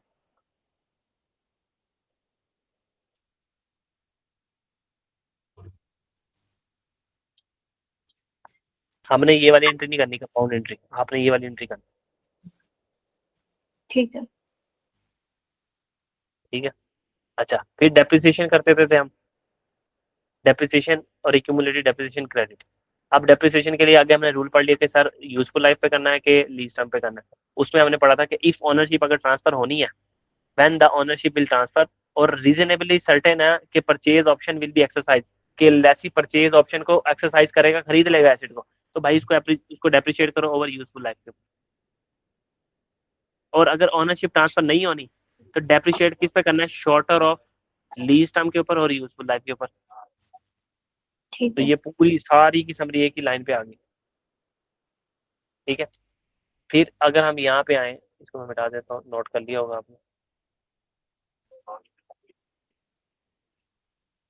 अच्छा, फिर हमने कहा था कि भाई हमारी पीएनएल के अंदर इंटरेस्ट एक्सपेंस जाएगा, डेप्रिसिएशन जाएगी, और उधर से right of use of acid जाएगा किस चीज पे, कैरिंग अमाउंट पे। और ये जैसे ये एसिड है, तो ये एसिड, बाकी एसिड हम कॉस्ट मॉडल पे भी रख सकते थे और रिवैल्यूएशन मॉडल पे भी रख सकते थे। तो इस right of use of acid को, अगर हमारी जो कंपनी की पॉलिसी है, इसको हम कॉस्ट मॉडल पे भी रख सकते हैं और इसको हम रिवैल्यूएशन मॉडल पे भी रख सकते हैं। ठीक है। ठीक है सर। फिर हमारी बैलेंस शीट के अंदर लीज लाइबिलिटी आएगी, इसका current portion of lease liability और non current portion of lease liability, इसकी बहुत प्रैक्टिस करवा दूंगा आज, टेंशन ना लो। फिर कोई इंटरेस्ट पेएबल होगा तो वो आएगा, इसको स्टार कर लो। ये इससे ज्यादा चीजें आपकी उसमें नहीं आ सकती। ये अगर एक पेज दोहरा लिया तो समझो पूरी की पूरी लीज दोहरा ली, और इसको काट देना, ये आपसे इरेलीवेंट है आपके लिए। फिर लीज लाइबिलिटी कैसे निकलेगी, ये पीवी ऑफ एलपी का मतलब है present value of lease liability. ये कैसे निकलेगी, अमोर्टाइजेशन शेड्यूल हमने बनाना है और उसको स्टार्ट करना है present value of lease payment यानी लीज लाइबिलिटी। और अगर ओनरशिप ट्रांसफर होनी है, ओनरशिप विल ट्रांसफर, तो हमारी लीज पेमेंट में कौन कौन सी चीजें आएंगी, डाउन पेमेंट, कोई भी रेंटल। और ओनरशिप ट्रांसफर होनी है तो जाहिर सी बात है फिर हमें परचेज ऑप्शन की प्राइस भी पे करनी पड़ेगी, अगर रीजनेबली सर्टन हो कि that he will exercise the purchase option, कौन, लेसी। और अगर हमारी ओनरशिप ट्रांसफर नहीं होनी, if ownership will not be transfer, तो डाउन पेमेंट, रेंटल, उसके बाद आएगा जीआरवी। परचेज ऑप्शन तो है ही नहीं अभी यहाँ पे हमारे पास, एक्सरसाइज हमने करना ही, तो परचेज ऑप्शन तो यहाँ आएगा ही नहीं। GRV expected to be paid आएगी। सर ये GRV expected to be paid क्या है, ये छोटी सी बात देख लेते हैं। अब तक की सारी बातें क्लियर है। जी सर। ये लेक्चर एक बार लोगे ना दोबारा तो पूरा समराइज लेक्चर है, समझ लो लीज का एक। देखो ये लेसी है, हम ये देख रहे हैं कि लेसी भाई ने लेसर को कौन सी पेमेंट्स करनी है। हमने दुनिया जहान की पेमेंट कर दी, डाउन पेमेंट कर दी, उसको इनिशियल डायरेक्ट कॉस्ट किसी लॉयर को जाके दे दी, एसिड को उखाड़ना है हमने, मजदूरों को जाके तनख्वाह देनी है, लेसी को रेंटल दे रहे हैं, लेसी को डाउन पेमेंट कर रहे हैं, लेसर हमें कोई इंसेंटिव दे रहा है। हमने हर चीज की ट्रीटमेंट देख ली, एक सिर्फ जीआरवी रह गई। सर जीआरवी क्या होती है, एक छोटी सी चीज, इस लेसर ने ना हमें एसिड दिया लेसी को, हमें लेसी, क्योंकि हमने सारी अकाउंटिंग लेसी के एंगल से पढ़ी है। तो शुक्र अल्लाह का अदा करो कि उन्होंने आपके सिलेबस में लेसर नहीं रखा। तो ज्यादा मुश्किल है। नहीं फिर आप फिर आपको समझ ना आती ना, फिर लेसी नहीं समझ आ रही। फिर लेसर की भी आगे किस्में आती है, मैन्युफैक्चरर, डीलर, लेसर। अच्छा, अभी इस लेसर भाई ने क्या किया, एक ना इसको एसिड दे दिया हमारे लेसी भाई को। हमने लेसी, अब आपको पता है हमारे पाकिस्तान का जो हिसाब है और पूरी दुनिया का जो हिसाब है, जब अपने किसी अपना एसिड हो तो उसको तो हम बड़े प्यार से इस्तेमाल करते हैं, लेकिन अगर हम बाहर से किसी का एसिड लेके आए हैं, हमने कोई रूम ले लिया लीज के ऊपर, ठीक है, तो हम क्या करेंगे, तबाही फेर देंगे, उस रूम में कीलें ठोकेंगे, उस रूम में कोई खूंटियां लगाएंगे, पोस्टर्स लगाएंगे, उसकी दीवारों को डैमेज कर देंगे। तो लेसर कहता है कि भाई मैं तुम्हें जो रूम दे रहा हूँ, तुम्हारी क्या गारंटी है कि तुम इस रूम को अच्छे तरीके से इस्तेमाल करोगे। हमने कहा कि देखो यार, अब रूम से हट के ना बात को हम किसी एसिड के ऊपर लाते हैं। हमने गाड़ी ले ली थी उससे, मैंने कहा यार तुम मेरी गाड़ी को ड्रिफ्टे मारोगे, इसके टायर खराब कर दोगे, इसके दरवाजे, हैंडल, और हैंडल कर रहा हूँ जो स्टेयरिंग होता है, उसके शीशे, तो इस गाड़ी की हालत बहुत खराब होगी। तो लेसर कहता है कि भाई लेसी मुझे गारंटी करो कि मेरा जो एसेट है ना इसकी क्या वर्थ होगी। तो लेसी कहता है कि यार मैं गारंटी देता हूँ, गारंटी, मेरी गारंटी है आपको कि जब मैं आपको एसेट वापस करूंगा ना 2 साल बाद, 3 साल बाद, जब भी हमारी लीज टर्म खत्म हो जाएगी, तो ये 20,000 रुपये का इसकी गारंटीड रेजिडुअल वैल्यू होगी। मतलब अगर आप मार्केट में जाके इसको बेचोगे ना तो 20,000 रुपये आपको मिलेगा। ठीक है, इसको कहते हैं गारंटीड रेजिडुअल वैल्यू, जो कि लेसी ने गारंटी की है कि मैं 20,000 रुपये इस एसेट की वैल्यू होगी, मार्केट में होगी। अब जब 2 साल गुजर गए, लेसर मार्केट में गया, अब जब 2 साल गुजर गए और लेसर मार्केट में गया, लेसर भाई ने क्या किया जाके, बासियां आ रही हैं यहाँ तक, मुझे आवाज आ रही है। लेसर ने जाके देखा कि इसकी रेजिडल वैल्यू क्या है,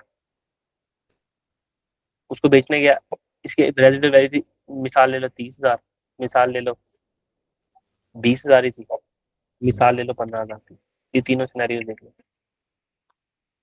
लेसर गया मार्केट में, उसने जाके देखा, जब 2 साल खत्म हो गए लीज टर्म के, लेसर ने कहा, 2 साल बाद, लीज टर्म खत्म होने के बाद, लेसर ने कहा कि मार्केट से पता किया, उसने कहा ये आपका एसेट 30,000 का बिक जाएगा।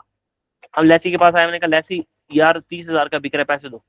हमने कहा भाई हमने आपको गारंटी की थी 20,000 रुपये का बिकेगा, 30 का बिक रहा है, हम तो 1 रुपया नहीं देंगे ऊपर। क्या लेसी को कोई पैसे देने चाहिए?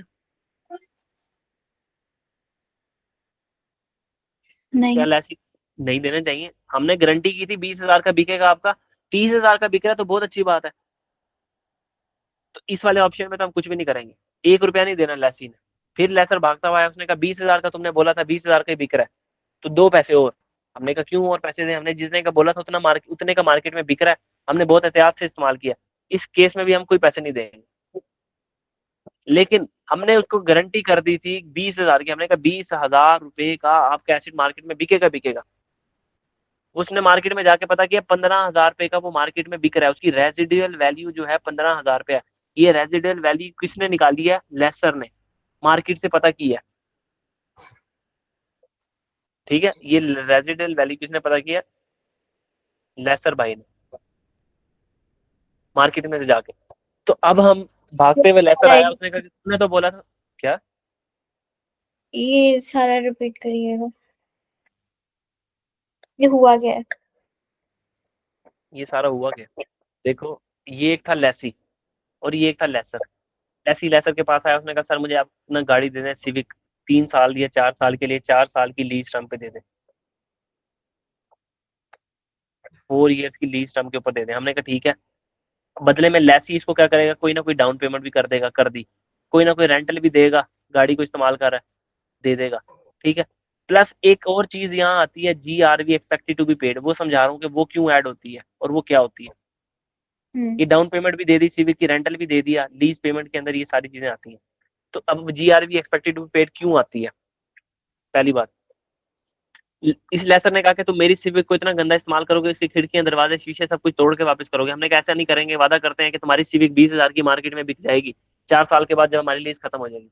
लेसर गया भागता हुआ मार्केट के अंदर, उसने जाके पता किया सिविक कितने की बिक रही है, सिविक कितने की बिक रही है, उसने कहा 30,000 की बिक रही है।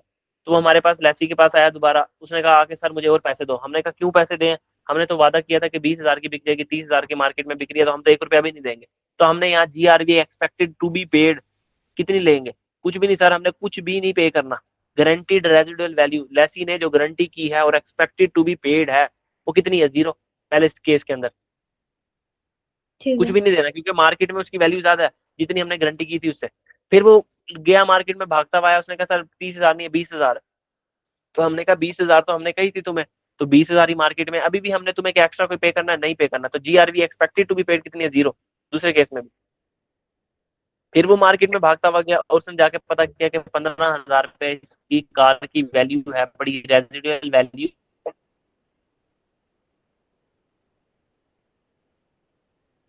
कौन पता करके आ रहा है, लेसर पता करके आ रहा है, लेसर रेजिडुअल वैल्यू। ऐसी। और आके कहता है लेसी जो, लेसी कितने पैसे देगा उसको,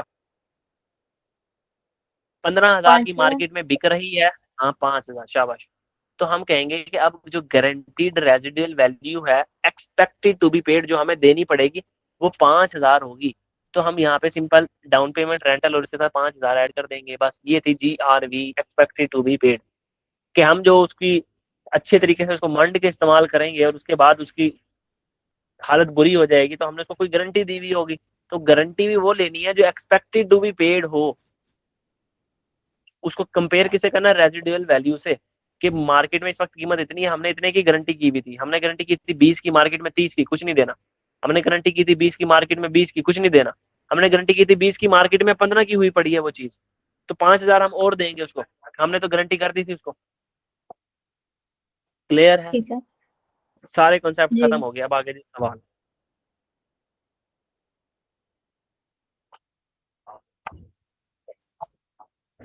अच्छा जी, अब छोटे से, कल जो मैंने ऐसे टेबल बनाना सिखाया था ना, ये था अगर हमारा रेंटल पेयर हो एरियर के अंदर। एरियर का मतलब है ईयर एंड के ऊपर हमारा रेंटल क्या हो रहा हो, पे। सर ऐसे भी तो हो सकता है हमारा जो रेंटल है ना वो कब पे हो रहा हो, स्टार्ट ऑफ द ईयर, मतलब कि अब हम एक क्वेश्चन बना लेते हैं, फिर उसके बाद मैं सीधा का प्लान पे आता हूँ। क्वेश्चन, तो हम यहाँ लिखते हैं कि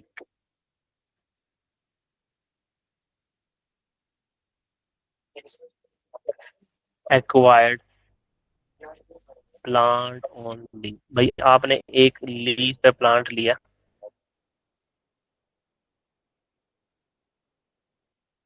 with annual rental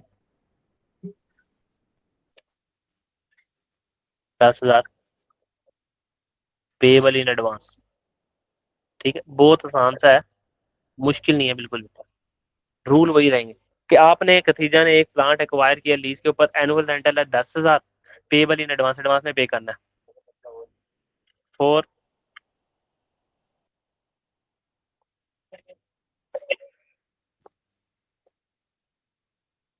for a period of 3 year, 3 सालों के लिए। K has option to extend lease, K has option to extend the lease for 2 years at end of lease term. उस आपके पास एक ऑप्शन है कि आप लीज टर्म के एंड के ऊपर 2 साल के लिए मजीद लीज को एक्सटेंड कर सकते हो। अब K is reasonably certain, reasonably certain हो आप not to exercise this option.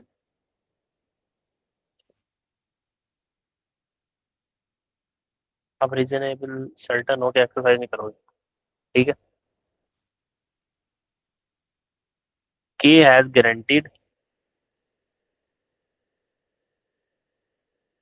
के has guaranteed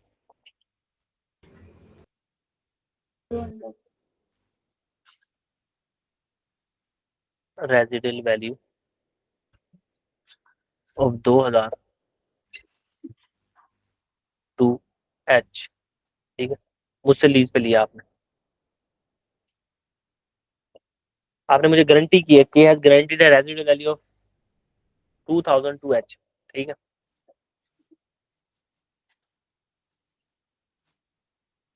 residual value at end of lease term is 4000।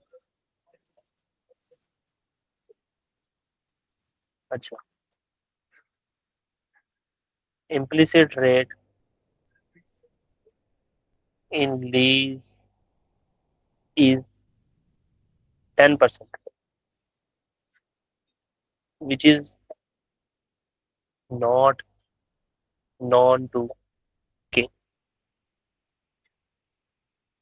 ये रेट K को नहीं पता, but IBR incremental borrowing rate of K is also 10%।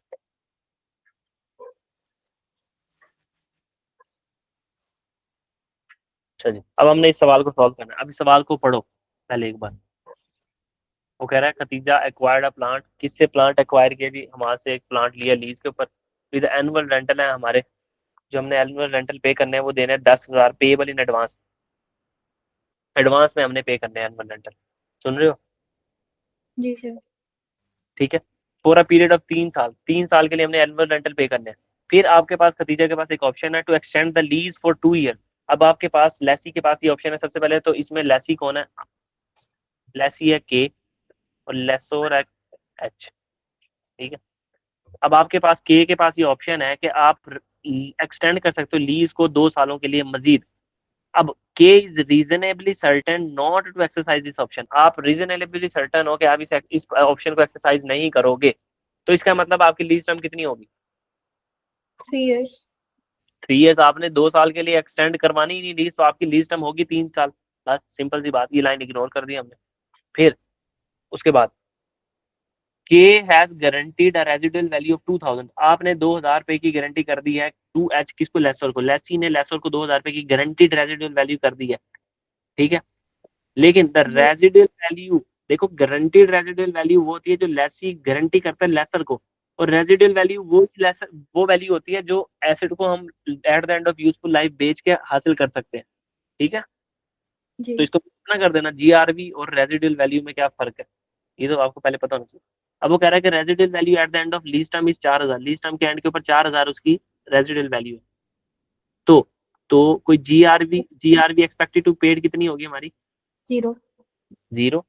2,000 की guarantee की है, 4,000 की मार्केट में उसके रेट है, तो कुछ भी नहीं है जीआरवी। इस लाइन को भी हमने क्या करना था? इग्नोर। अब तीसरा पॉइंट जो हमने नहीं पढ़ा था, इसको मैं यहीं पे समझा देता हूँ। अब वो ये है कि implicit rate in the lease is 10%। Implicit rate का मतलब ये होता है कि जब लेसर भाई बैठ के बना रहा होगा ना ये सब कुछ, ये जो 10,000 मैंने बैठ के बना लिया है, तो मेरी अकाउंटिंग थोड़ी इतनी स्ट्रांग होगी कि मैंने 10,000 का रेंटल किसी न किसी फार्मूले से निकाला होगा कि मैंने अपने सारे खर्चे भी पूरे हो जाए, मजीद मैं कमाई भी कर लूँ, तो मुझे 10,000 रुपया लेना चाहिए, यानी कि मैं 10% आपसे इंटरेस्ट चार्ज कर रहा हूँ, ठीक है। तो ये इसको कहते हैं कि ये वो रेट है जो इस लीज के अंदर छुपा हुआ है। और ये रेट किसको पता होता है? लेसर को पता होता है, क्योंकि लेसर भाई ने देना होता है किसको? लेसी को। इम्प्लिसिट रेट ही हम इस्तेमाल करते हैं, जो लेसर ने इम्प्लिसिट रेट बनाया होता है ना लीज को ड्राफ्ट करते हुए, हमने हमेशा वही रेट इस्तेमाल करना है, वही रेट इस्तेमाल करना है, अपने पल्ले से बांध दोगे वही रेट हमने इस्तेमाल करना है। अगर ये रेट किसको पता हो? लेसी को पता हो, यानी खतीजा को पता हो कि मैंने लीज की पेपर बनाते हुए जो रेट निकाला था वो ये है। और अगर ना पता हो, मैंने बताया ही नहीं कि मैंने इस लीज के अंदर कौन सा रेट इस्तेमाल किया है, तो फिर आपको खतीजा को वो रेट यूज करना होगा जो आपका इंक्रीमेंटल बोरिंग रेट होगा। मतलब कि अगर आप अभी जाओ मार्केट से लोन लेने के लिए, तो वो लोन आपको कितने का मिलेगा लेसी को?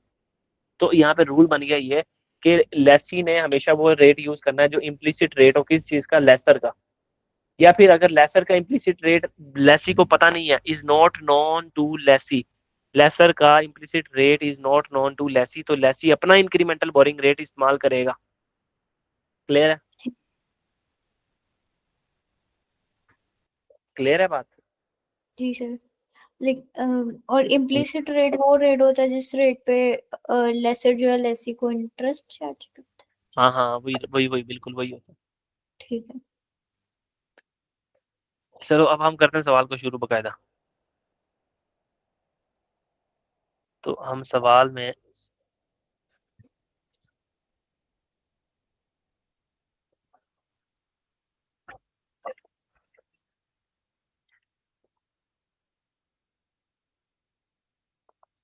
तो हमने कहा कि हमारी सबसे पहले सवाल तो शुरू होता है present value of lease liability से, ठीक है। और present value of lease liability में आता है down payment plus rental plus purchase option की price plus GRV expected to be paid. ये मैंने दोनों दोनों को कंबाइन करके लिख दिया, ठीक है। जी सर। डाउन पेमेंट कोई है? नो। नहीं है, जाने दो। रेंटल कितना है हमें देना?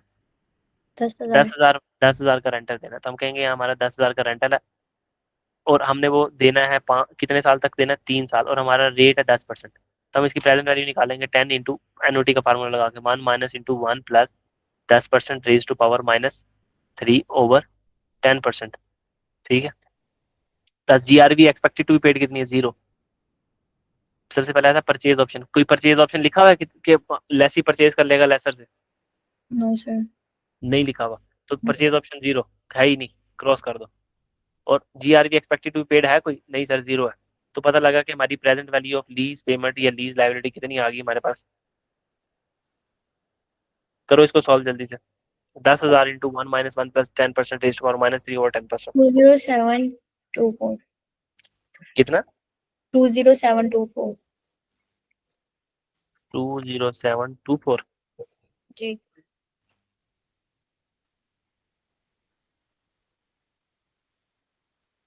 ठीक है। तो अब हमने कहा कि राइट ऑफ यूज में कौन कौन सी चीजें आती हैं सर? राइट ऑफ यूज में तो डाउन पेमेंट भी आती है, वो सारी पेमेंट्स आती हैं जो इंसेप्शन डेट पे भी हो, कमेंसमेंट डेट पे भी हो, लेसर के भी की हो, थर्ड पार्टी को भी की हो। तो डाउन पेमेंट कोई है होती तो यहाँ आ जाती, तो यहाँ नहीं देनी। रेंटल की प्रेजेंट वैल्यू यहाँ पे आएगी, ठीक है। तो हमने 20724 ये लिख लिया। प्लस परचेज ऑप्शन की कोई प्राइस अगर होती तो राइट ऑफ यूज में आ जाती, ठीक है, उसकी प्रेजेंट वैल्यू। नहीं है तो नहीं है। GRV यहाँ पे नहीं है तो नहीं। नहीं है। अब आसान बात बताऊं, छोटी सी बात, जी सर। कि जो present value of lease payment है ना, मोस्टली केसेस के अंदर राइट ऑफ यूज के अंदर ना आपकी वही चीज आ रही होगी, या राइट ऑफ यूज में ना आपके लेवल पे जो चीज आएगी ना, ये कितना था? 24। 20724। अभी मैंने एक एंट्री पढ़ाई थी आपको कि राइट ऑफ यूज डेबिट करोगे आप ऐसे करके, और लीज लायबिलिटी क्रेडिट करोगे। फिर राइट ऑफ यूज में आपकी IDC आएगी, ठीक है।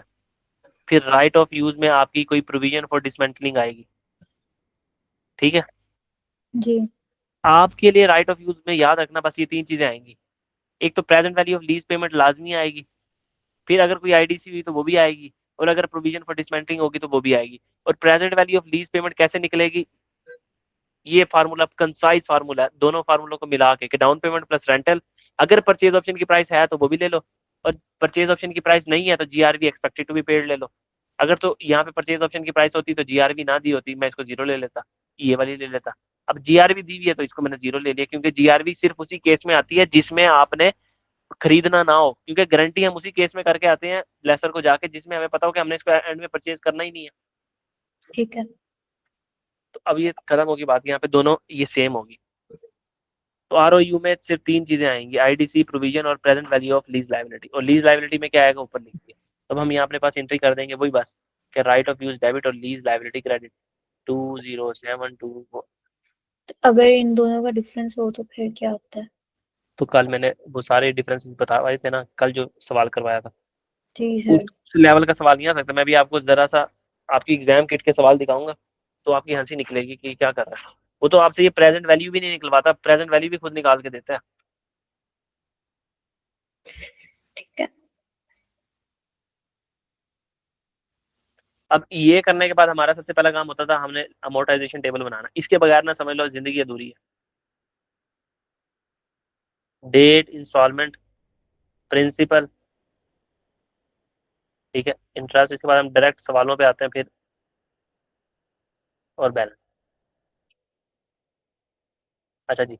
अब मैंने कहा था कि आपका ईयर एंड जो मर्जी हो, आपका ईयर एंड जो मर्जी हो पड़ा, यहाँ पे मैं जो बैलेंस शीट बना रहा हूँ, फॉर एग्जांपल ये मैंने लीज किया है, इसके ऊपर मैं लिख लेता हूँ कि ये मैंने लीज ली।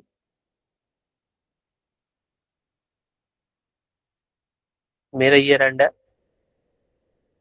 जिसके लिए मैं फाइनेंशियल स्टेटमेंट बनाता हूँ, वो है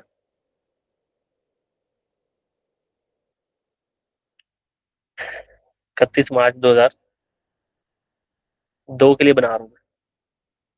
अच्छा चलो अभी आप इसको आसानी के लिए रखो कि 31 दिसंबर 2001 है हमारा ईयर, और मैंने लीज जिस दिन शुरू की थी वो थी 1 जनवरी को, मैंने एक एसिड लीज पे लिया 1 जनवरी 2001 पे एक एसिड लीज पे लिया। तो लीज के 12 महीने कब खत्म होंगे? 31 दिसंबर 2001 पे। और हमारा ईयर एंड भी क्या 31 दिसंबर 2001। तो अगर इसमें चेंज आएगा तो हम उसको कैसे करेंगे देख लेते हैं। लेकिन हमने अपना लीज टेबल किस चीज पे बनाना है कि हमारा जो लीज टर्म का ईयर एंड है। अभी इस सवाल के अंदर दोनों सेम है। तो हमने कहा सबसे पहले यहाँ पे हमने लिख लेना है कि 1 जनवरी 2001 को हमारी लीज शुरू हुई, और उस डेट के ऊपर ये हमने एंट्री कब की थी? 1 जनवरी 2001 के ऊपर। उस डेट पे हमारी इसको हमने हमेशा शुरू करना है present value of lease liability या लीज पेमेंट जिस चलो। तो हमने कहा present value of lease liability या लीज पेमेंट कितनी है? 20724। ठीक है। फिर हमने कहा हमारी पेमेंट किस दिन हो रही है? हमारी पेमेंट पहले होती थी ऐसे, हमारी पेमेंट होती थी 31 दिसंबर 2001 पे, फिर होती थी 31 दिसंबर 2002 पे जब सवाल एरियर में होता था, फिर हमारी पेमेंट होती थी 31 दिसंबर 2003 पे। याद आया?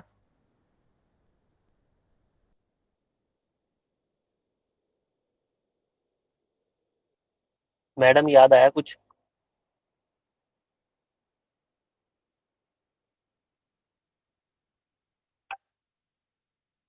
मेरी आवाज आ रही है आपको?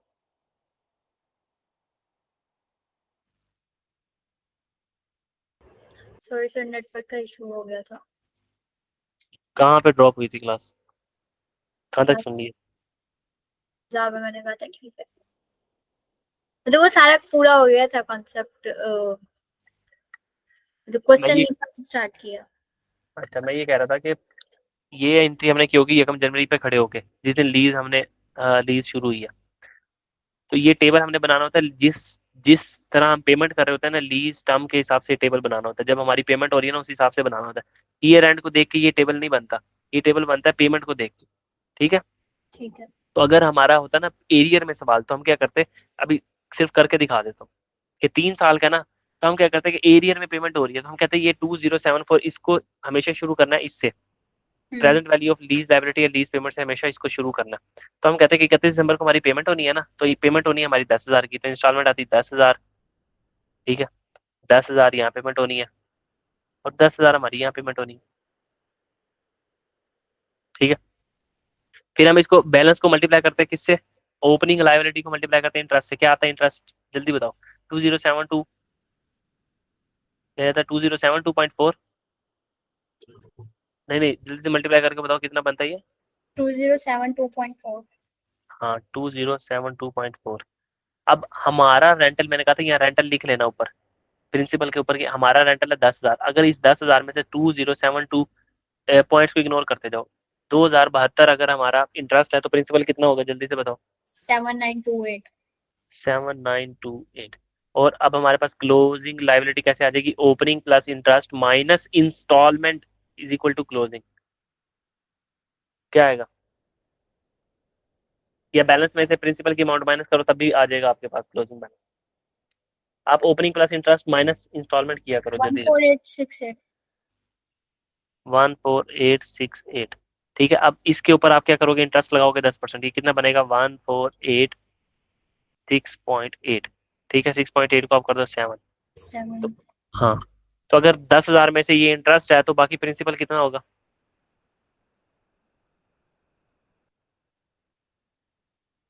8513। 8513। जी।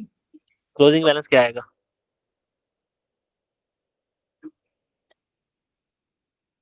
6355। 6355। अभी 6355 को ऊपर हम लगाएंगे 635.5 बनेगा, 636 बन जाएगा ये। 10,000 में से अगर 636 इंटरेस्ट है तो बाकी ये कितना होगा?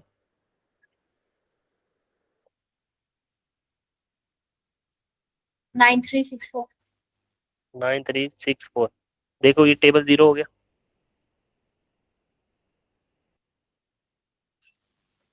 Opening plus interest minus instalment is equal to closing balance. Minus में आंसर। हाँ वो थोड़ा सा पॉइंट्स इधर उधर किया ना हमने, पॉइंट्स को राउंड ऑफ किया, तो मतलब जीरो हो गया ना टेबल। जी। तो वो अगर टेबल को ना करते तब हो जाता। अब हमने अगर ये ही हिसाब होता, ये कल हमने ये सीखा था, तो हम यहाँ पे सिंपल एंट्री क्या करते हैं, हम कहते हैं कि हमने right of use asset debit कर दिया, लीज लाइबिलिटी क्रेडिट कर दी। 31 दिसंबर 2001 का सवाल होता, तो हम 31 दिसंबर 2000 पे ये एंट्री करते हैं कि हम पहली एंट्री क्या करते थे इंटरेस्ट की, कि इंटरेस्ट एक्सपेंस कर दो डेबिट, और लीज लाइबिलिटी को कर दो किताबों में क्रेडिट। किस अमाउंट से? 2072 से। ऐसे ही करते थे। जी सर। फिर पेमेंट की एंट्री करते थे, पेमेंट की एंट्री करते थे लीज लाइबिलिटी डेबिट और कैश क्रेडिट। पेमेंट कितने की हमने? 10,000 की। ठीक है। फिर हमने right of use of acid को डेप्रिशिएट करना होता था, तो हम कहते थे डेप्रिसिएशन एक्सपेंस डेबिट, और एक्यूमुलेटेड डेप्रिसिएशन को क्या कर दो क्रेडिट। लेकिन आज हमने रूल पढ़ लिया कि right of use of acid को डेप्रिशिएट करने के लिए ये देख लो कि आपकी क्या नाम लेते हैं, जो लीज, उसको लीज टर्म पे डेप्रिशिएट करना है कि शॉर्टर ऑफ लीज टर्म और यूजफुल लाइफ पे डेप्रिशिएट करना है। तो अगर तो आपको ओनरशिप ट्रांसफर हो जाएगी तो मतलब एसिड आपका है, उसको यूजफुल लाइफ पे तकसीम करो। ऐसी कोई बात उसने ऊपर लिखी हुई नहीं कि आपको एसिड की ओनरशिप ट्रांसफर होनी है। तो हमने इसको किस चीज पे ट्रांसफर, किस चीज पे डेप्रिशिएट करना है? शॉर्टर ऑफ यूजफुल लाइफ और लीज टर्म। सवाल में दी ही सिर्फ लीज टर्म दी हुई है 3 साल, तो हमने इसको 3 साल पे डेप्रिशिएट कर देना है। तो 20724 को हम डिवाइड कर देंगे 3 पे, क्या जवाब आएगा? 6908। 6908। देखो ये ना दोबारा करवाने का मकसद, ये देख लो। अब हम अगर यहाँ 31 दिसंबर 2001 की बैलेंस शीट बना रहे होते ना, अब ये जरा कान खोल के सुनना जरा। मैंने कहा था हमारे साल की बैलेंस शीट बनाने के लिए हमारे साल की पेमेंट के नीचे क्या लगा लेना? लाइन। लाइन। हमारे साल पेमेंट किस दिन हो रही है? 31 दिसंबर। हमारा साल है 2001 का। हमारे साल पेमेंट हो रही है 31 दिसंबर 2001 पे, तो मैंने 31 दिसंबर 2001 के नीचे लगा ली लाइन। फिर ये अमाउंट है हमारी non current liability, non current liability यानी non current portion of lease liability जिसको कह सकते हो आप। और प्रिंसिपल के नीचे जो अमाउंट लिखी होगी वो हमारी क्या? Current portion of lease liability, यानी इसकी करंट लाइबिलिटी। ऐसे ही है। जी सर। तो हम बैलेंस शीट अगर बना रहे होते तो हम करते कि जो नॉन करंट लाइबिलिटी में आएगी अमाउंट 6355, और हमारी करंट लाइबिलिटी में आएगी 8513। एक मिनट। ठीक है। फिर उसके बाद right of use of acid जो है वो डेप्रिशिएटेड अमाउंट पे आ जाता है, यानी 2073 में से ये माइनस करके, सॉरी 2073 कह रहा हूँ, 20724 में से ये माइनस करते इसकी डेप्रिसिएशन, और यहाँ राइट ऑफ यूज आ जाता है। मुझे उससे कोई मसला नहीं लेना देना। अब आते हैं हम एडवांस के सवाल के ऊपर। देखो ये सारी बात समझ आ गई है ना खुद ही? जी। मैं इसको आपके लिए ऐसे ही रहने देता हूँ, इसको नीचे ले जाता हूँ कि अगर एडवांस ये एरियर का सवाल होता तो ऐसे सॉल्व होता, लेकिन अब ये सवाल एरियर का है ही नहीं, ये सवाल है एडवांस का। अब इसको कैसे सॉल्व करना है? कुछ भी चेंज नहीं होना, देखो बस छोटी सी कहानी तब्दील हो जाएगी। और वो क्या है? वो है, मैंने आपको कहा था सिर्फ लीज का टेबल चेंज हो जाएगा दरअसल। पेमेंट के हिसाब से आपने लीज का टेबल बनाना है, पेमेंट के हिसाब से। जब जब पेमेंट हो रही हो तब आपने लीज का टेबल बनाना। अब आप पैसे पे कर रहे हो एडवांस के अंदर, मतलब फौरन फौरन, ऊपर तक सारी वर्किंग दोनों में सेम रहेगी। अब यहाँ आते हैं हम, यहाँ देखते हैं एडवांस का। अब हम पेमेंट कर रहे हैं, यकम जून पे हमारी लाइबिलिटी थी 20724 किताबों में। यकम जनवरी, जून कह दिया मैंने मुझसे, यकम जनवरी पर ही हम, यकम जनवरी 2001 को खड़े होकर हमने रेंटल पे कर दिया एक। फिर हमने एक और रेंटल यकम जनवरी 2002 पे किया होगा एडवांस में। 2001 का रेंट हमने यकम जनवरी 2001 पे एडवांस में पे कर दिया। 2002 का रेंट दो के एडवांस में पे कर दिया। 2003 का रेंट 2003 के पहले दिन खड़े होकर हमने पे कर दिया। तो इसको हमने किसके हिसाब से बनाना है? पेमेंट के हिसाब से। समझ आ गई बात पहली तो? अब ये देखो, यकम जनवरी पे खड़े होकर जब हमने 10,000 पे किए, तो हमने 10,000 किसकी मद में पे किए? प्रिंसिपल की मद में पे किए, सूद की मद में पे किए? प्रिंसिपल। सारे का सारा हमने 10,000 प्रिंसिपल की मद में पे किया है, क्योंकि यकम जनवरी पे हमने लीज शुरू किया। और यकम जनवरी पे कौन सा सूद? 1 रुपए का सूद नहीं बनता, क्योंकि जो हमारा इंटरेस्ट है वो एलिमेंट ऑफ टाइम होता है, वक्त गुजरने के साथ साथ सूद लगता है। ठीक है। जी। तो हम कहेंगे भाई ये जो 10,000 का 10,000 सूद की मद में पे नहीं, ये प्रिंसिपल की मद में पे हुआ है, सूद की मद में पे नहीं हुआ। तो अब क्लोजिंग बैलेंस कैसे निकलेगा? ओपनिंग, उसमें से ऐड करो इंटरेस्ट जो है 0, और क्या नाम लेते हैं इंस्टॉलमेंट माइनस करो, तो आपके पास क्लोजिंग बैलेंस आ जाएगा। जल्दी से बताओ क्या? 20724 में से माइनस करो तो 10,000। हाँ 10724। क्या? दोबारा बोलो। 10724। 10724। ठीक है। अब उसके ऊपर रेट लगाओ 10%। अब तो अगले साल तो एक साल पूरा गुजर जाएगा ना, 2001 का पूरा साल गुजर गया, अब इंटरेस्ट आएगा इसके ऊपर। 0.3 10 कितना? 7 1072। जी। अच्छा, अब ऊपर हमने इंस्टॉलमेंट लिखी हुई है 10,000 अगर हमारा रेंटल है, तो उसमें से अगर 1072 इंटरेस्ट है तो बाकी प्रिंसिपल कितना होगा?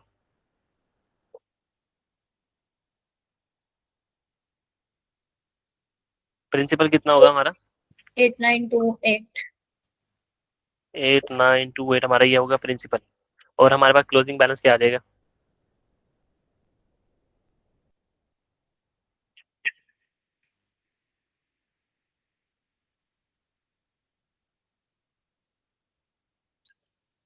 2868।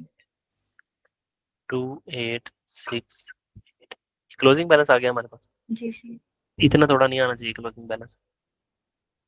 10724 प्लस 1072 माइनस 8928। -8928 क्यों किया है? 10,000 करना है minus. Opening plus interest minus instalment करना है ना, प्रिंसिपल को क्यों माइनस कर? ओपनिंग प्लस इंटरेस्ट माइनस, ठीक है सर। क्या है जवाब?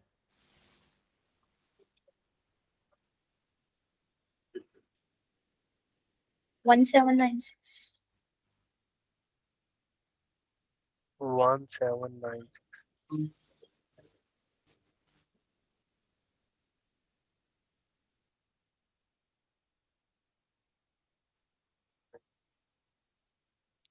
ये गलत निकाला वैसे आपने।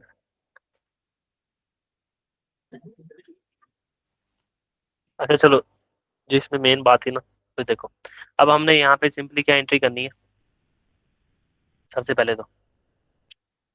थर्ड ईयर की नहीं करेंगे? नहीं, बस अभी हमारा साल है यकम जनवरी 2001 का, 2001 के लिए बैलेंस शीट बना रहे हैं। सबसे पहले हम यकम जनवरी 2001 के ऊपर खड़े होकर देखे ना, तो हमने यकम जनवरी 2001 के ऊपर ही पेमेंट कर दी, इंस्टॉलमेंट कर दी। जी सर। यकम जनवरी पे एक एंट्री होगी, right of use of asset debit और लीज लाइबिलिटी क्रेडिट, और यहाँ पे हमने जो पेमेंट कर दी हम क्या कर देंगे, लीज लाइबिलिटी को डेबिट कर दो कितने से? 10,000 से। और कैश कर दो क्रेडिट कितने से? 10,000 से। यकम जनवरी पे ही हमने पेमेंट कर दी। अब 31 दिसंबर 2001 पे हम जाके एंट्री करेंगे, किसकी? सूद की एंट्री करेंगे, इंटरेस्ट की। इंटरेस्ट को बुक करेंगे। हम यहाँ कहेंगे कि देखो, ये यकम जनवरी 1 से लेके यकम जनवरी 2002 तक ये जो सूद दिया गया है 1072, ये सूद कितने अरसे का है? यकम जनवरी 1 से लेके यकम जनवरी 2 तक, यानी कि एक के पूरे साल का सूद है। दिख हम्म। सिर्फ 2 के साल में रहा है। ऐसे ही है। जी। ये सूद पे किस दिन होना है? यकम जनवरी 2002 पे। लेकिन 31 दिसंबर 2001 के ऊपर ये पेएबल होगा। पे तो बेशक अगले दिन हो रहा है यकम जनवरी 2002 के ऊपर, लेकिन ये इंटरेस्ट बुक हो जाना चाहिए। 2001। हाँ, तो हम इसको कहेंगे कि हम अपने पास एंट्री कर लेंगे इंटरेस्ट एक्सपेंस डेबिट। पहले एंट्री होती थी इंटरेस्ट एक्सपेंस डेबिट और लीज लाइबिलिटी क्रेडिट। ठीक है, लीज लाइबिलिटी डेबिट और कैश क्रेडिट हो जाता था। अब यहाँ पे आपने क्या किया, इंटरेस्ट एक्सपेंस डेबिट कर दिया 1072 से। इंटरेस्ट पेबल भी क्रेडिट कर सकते हो या लीज लाइबिलिटी भी क्रेडिट कर सकते हो, आप इंटरेस्ट पेबल लिख लो सिंपल। क्योंकि अब ये 31 दिसंबर 2001 के एंड पे आपकी किताबों में इंटरेस्ट पेबल नजर आ रहा होगा 1072 को।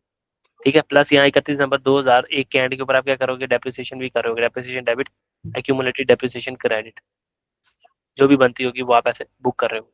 ठीक है, फिर जब यकम जनवरी 2002 आएगा ना, फिर आप डायरेक्ट एंट्री करोगे कि आपने यहाँ लीज लाइबिलिटी को कर दिया डेबिट। सबसे पहले तो करोगे इंटरेस्ट पेबल, जो किताबों में खड़ा है इंटरेस्ट पेबल को डेबिट करोगे, बाकी बची हुई अमाउंट करके दिखा दो। देखो, इंटरेस्ट पेबल बुक किया आपने 1072 से। जी। इस 1072 को तो सबसे पहले खत्म करो, पेबल को 2002 के साल के अंदर जाके इंटरेस्ट पेबल डेबिट कर दो। कैश तो आपके पास है गया 10,000, बाकी लीज लाइबिलिटी डेबिट कर दो। और लीज लाइबिलिटी कितनी बनती है जल्दी से बताओ?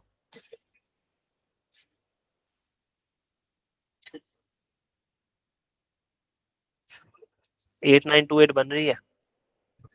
जी सर। हाँ, तो यही 8928 देखो, 8928। तो इस केस में क्या हुआ कि ये ये जो इंटरेस्ट था ना 1072 का, ये इंटरेस्ट 31 दिसंबर 2001 का इंटरेस्ट था, लेकिन पे किस दिन हो रहा है? 1 जनवरी 2002 पे। तो एडवांस के सवालों में ऐसे हुआ करेगा कि हमारे साल का इंटरेस्ट हमारे साल में बुक कर लेना हमने, लेकिन पे कब करना है? अगले साल। तो हमने ठीक है। यहाँ एंट्री कर ली, इंटरेस्ट एक्सपेंस डेबिट और इंटरेस्ट पेबल क्रेडिट। जब अगला साल आया, अगर आपके पेपर में ये सवाल आया, तो अगले साल जो पिछले साल का इंटरेस्ट है उसको पहले पे करो। Interest expense debit, sorry interest payable debit, कि पिछले साल की पेमेंट हो रही है, पिछले साल की इंटरेस्ट की पेमेंट की, और कैश तुम्हारे पास गया 10,000, बाकी लीज लाइबिलिटी की मद में आपने पे कर दिया। यानी आप ऊपर आके देखो तो इसी की एंट्री आपने की है कि इंटरेस्ट पेबल डेबिट और ये लीज लाइबिलिटी डेबिट, और आपके पास से कैश हो गया 10,000 क्रेडिट। लेकिन यहाँ पे ये बात समझ आ गई बात? जी सर। अब बैलेंस शीट बनानी होती है अगर हमने छोटी सी, तो वही हमारा रूल कि अपनी बैलेंस शीट बनाने के लिए हमारे साल की पेमेंट के नीचे क्या लगानी है? लाइन। हमारे साल किस दिन पेमेंट हो रही है? हमारे साल 31 दिसंबर 2000, हमारा साल है 2001 का, तो हमारे साल पेमेंट किस दिन हो रही है? 1 जनवरी 2001 के ऊपर पेमेंट हो रही है। हमारे साल के पहले दिन ही पेमेंट हो रही है। ऐसी कोई लाइन बनेगी ना, ऐसी सी, है ना? नीचे जाइए। नीचे आएगी। क्लोजिंग बैलेंस 10724 के नीचे। हाँ ये लो। ठीक है, हमारे साल की पेमेंट के नीचे हमने लाइन लगा दी, हमारे साल के पहले दिन पेमेंट हो रही है। तो ये जो अमाउंट होगी नॉन करंट लाइबिलिटीज में चली जाएगी, और ये अमाउंट कहाँ चली जाएगी? Current liabilities. ऐसे ही होता था ना? ठीक बैलेंस के सर। नीचे जो अमाउंट लिखी होती थी वो नॉन करंट लाइबिलिटीज में चली जाती थी, और यहाँ जो अमाउंट लिखी होती थी वो कहाँ चली जाती थी? Current liabilities. बस अब इसमें सवाल देख लेते हैं क्या प्लान का एक, और खत्म करना है लेक्चर को। बाकी सवाल मैं फिर कल करवा दूंगा, काफी ओके। क्लास समझी। अब मुझे कोई एडवांस का सवाल ढूंढ लेने दीजिए।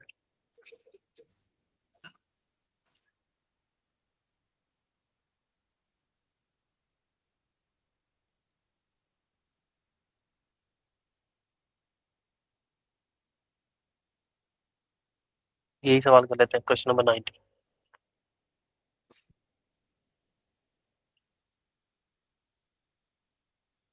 क्वेश्चन नंबर 90 को हम अपने वहां पे इंपोर्ट कर लेते हैं इसको।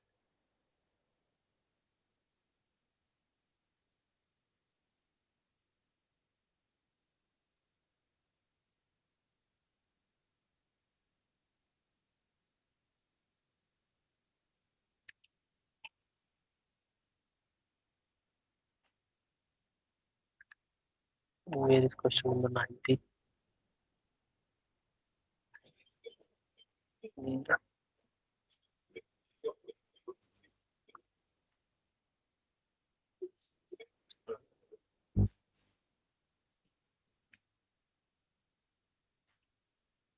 देखिए सवाल देख के फिर हम क्लास ऑफ करते हैं।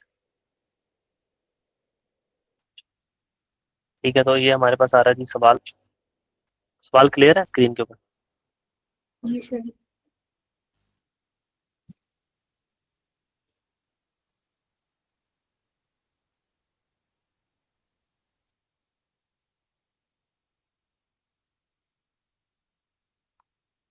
चलो ओके ना। ये कम जनवरी 2003 रैबिट को acquires a new machine with an estimated useful life of 6 साल।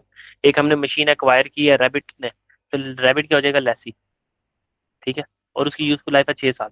Initial payment of 13760 will be payable immediately. तो अगर ये फौरन पेमेंट हमने करनी है तो ये कौन सी पेमेंट होती है? Down payment. ऐसी ही है। जी सर। ये हमारी आ गई डाउन पेमेंट, ये हमने फौरन करनी है। 5 further annual payment of 20,000 will be due. 5, 1 minute रुकिए।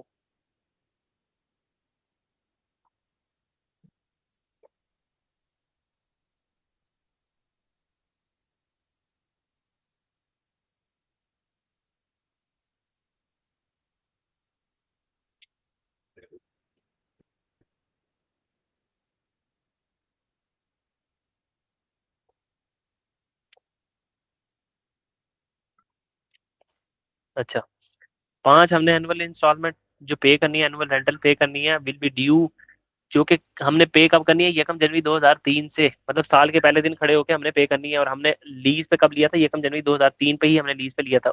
तो मतलब इसका मतलब एडवांस में हम रेंटल पे कर रहे हैं। तो interest rate implicit in the lease, lease के अंदर जो छुपा है वो कितना है? 8%। The present value of lease payment excluding the initial payment is, अब उसने प्रेजेंट वैल्यू भी आपको निकाल के दे दी खुद, कुछ भी करने की जरूरत नहीं है। तो हम सबसे पहले तो अपनी यहाँ पे छोटी सी हम करते थे कि हम पीवी ऑफ एलपी जो निकालते थे, present value of lease payment जो निकालते थे, उसने कहा कि मुझसे ले लो present value of lease payment excluding initial payment. हमने कहा डाउन पेमेंट तो हम कभी भी नहीं लेते थे उसके अंदर, लीज लाइबिलिटी के अंदर, याद है ना, क्योंकि ये कमेंसमेंट डेट से पहले की होती थी। जी। तो उसने कहा कि मैं तुम्हें निकाल के दे रहा हूँ प्रेजेंट वैल्यू ऑफ सारी पेमेंट, लेकिन एक्सक्लूड उसमें नहीं शामिल कौन सी डाउन पेमेंट। तो हमने कहा बहुत अच्छी बात है, फिर तो तुमने खुद निकाल के दे दी। तो 86240, 86240 आज रेडीमेड चीजें मिल रही है हमें, ठीक है।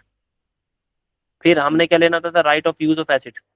Right of use of asset में हम सारी चीजें ले लेते थे। अभी तक हम तीन चीजें पढ़ी हैं जो हमने right of use of asset में लेनी है। एक तो present value of lease payment 86240, वो लेनी है हमने, 86240 ये लेनी है हमने। प्लस कोई आईडीसी है जो हमने लेनी थी, नहीं है सवाल के अंदर। प्लस कोई डिसमेंटलिंग कॉस्ट दी हुई है सवाल के अंदर, नहीं दी हुई, तो ये भी हम राइट ऑफ यूज में नहीं लेंगे अब। और कोई चीज अगर ये दो चीजें नहीं दी, अगर दी होती तो ये दोनों चीजें हमने लेनी थी, ठीक है। तब हम अपने पास एंट्री क्या कर लेंगे, right of use of asset debit कर लेंगे कितने से, 86240 से, और अपने पास लीज लाइबिलिटी क्रेडिट कर देंगे 86240 से। अच्छा, ये तो हमारी एंट्री होगी। फिर इसके बाद हम आते थे जी टेबल बनाने के लिए। तो हम यहाँ अगर टेबल बना लें छोटा सा, सबसे पहले उससे पूछ लेते हैं वो क्या कहना क्या चाहता है। वो कह रहा है what will be the recorded in the Rabbit financial statement, lessee की फाइनेंशियल स्टेटमेंट पे ईयर एंडेड 31 दिसंबर 2004। हमने कहा लीज तो हमने शुरू की थी 3 साल के पहले दिन, 3 के ऊपर खड़े होकर, मतलब 2 साल बाद के फाइनेंशियल स्टेटमेंट बनवा रहा है। In respect of lease liability, lease liability की मद में, यानी वो हमसे पूछ रहा है नॉन करंट लाइबिलिटी और करंट लाइबिलिटी क्या जाएगी, ठीक है।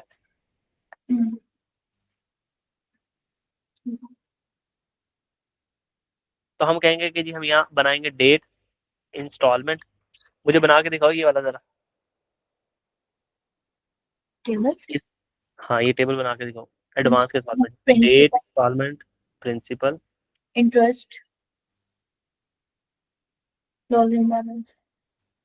क्या आ जाएगा हमारे पास, क्लोजिंग बैलेंस,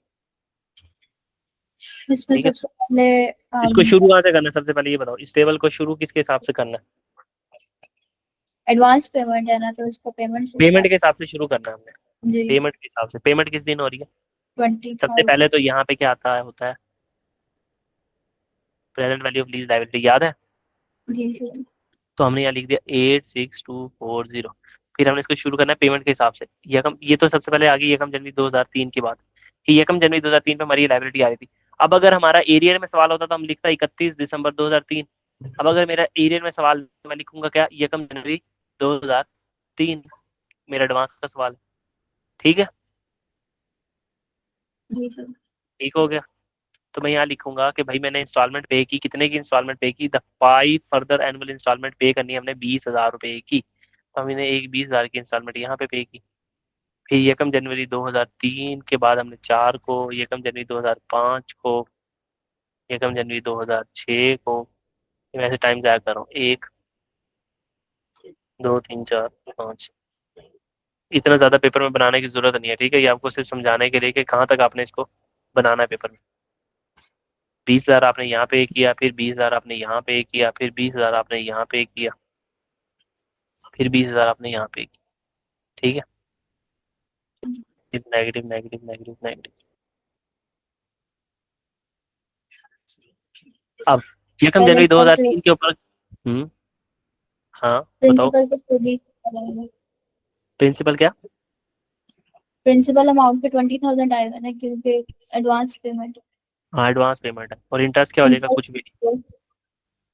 इंटरेस्ट हमारा क्या हो जाएगा, कुछ भी नहीं आएगा, क्योंकि पहले दिन खड़े होकर कोई भी इंटरेस्ट तो होगा ही नहीं, जी। ठीक है। तो यहाँ पे अब हमारे पास क्लोजिंग बैलेंस क्या आ जाएगा, मैं आपको खुद निकाल कर दे देता हूँ। ओपनिंग, इसको पकड़ा प्लस इंटरेस्ट ऐड किया और इसमें से इंस्टॉलमेंट माइनस की, ठीक है। या फिर क्लोजिंग बैलेंस में से प्रिंसिपल माइनस कर दो तब भी आ जाता है, लेकिन आप उस अप्रोच पे चलो, opening plus interest minus instalment, ठीक है। तो आपके पास ये बैलेंस आ जाएगा 66240, ठीक है। फिर अब इस 66240 के ऊपर आपने यहाँ इंटरेस्ट का रेट लगाना है, और इंटरेस्ट का रेट आपके पास सवाल में दिया गया 8%, ये दिया हुआ है सवाल में 8%। तो आपने 66240, इधर सवाल को देखो बस, 66240 के ऊपर 8% रेट लगाया, तो आपका जवाब आया 5299, ठीक है, 5299। अब हमारा रेंटल कितना था, 20,000 का हमारा रेंटल था। अगर 20,000 में से 5299 रेंटल है तो इंटरेस्ट है, तो प्रिंसिपल कितना होगा 14701। ठीक है। और हमारे पास बैलेंसिंग फिगर क्या आएगा, opening plus interest minus instalment is equal to closing, और वो कितना आ जाएगा 51,539। फिर इसको हमने पकड़ा, इसके ऊपर 8% इंटरेस्ट रेट लगाया और हमारे पास क्या बना, ये बना 4123। और अगर 20,000 में से 4123 हमारा इंटरेस्ट है तो बाकी प्रिंसिपल कितना होगा 15877। ठीक है। और हमारे पास यहाँ बैलेंस आ जाएगा 35662। चलो, अब यहाँ तक टेबल बना लेना।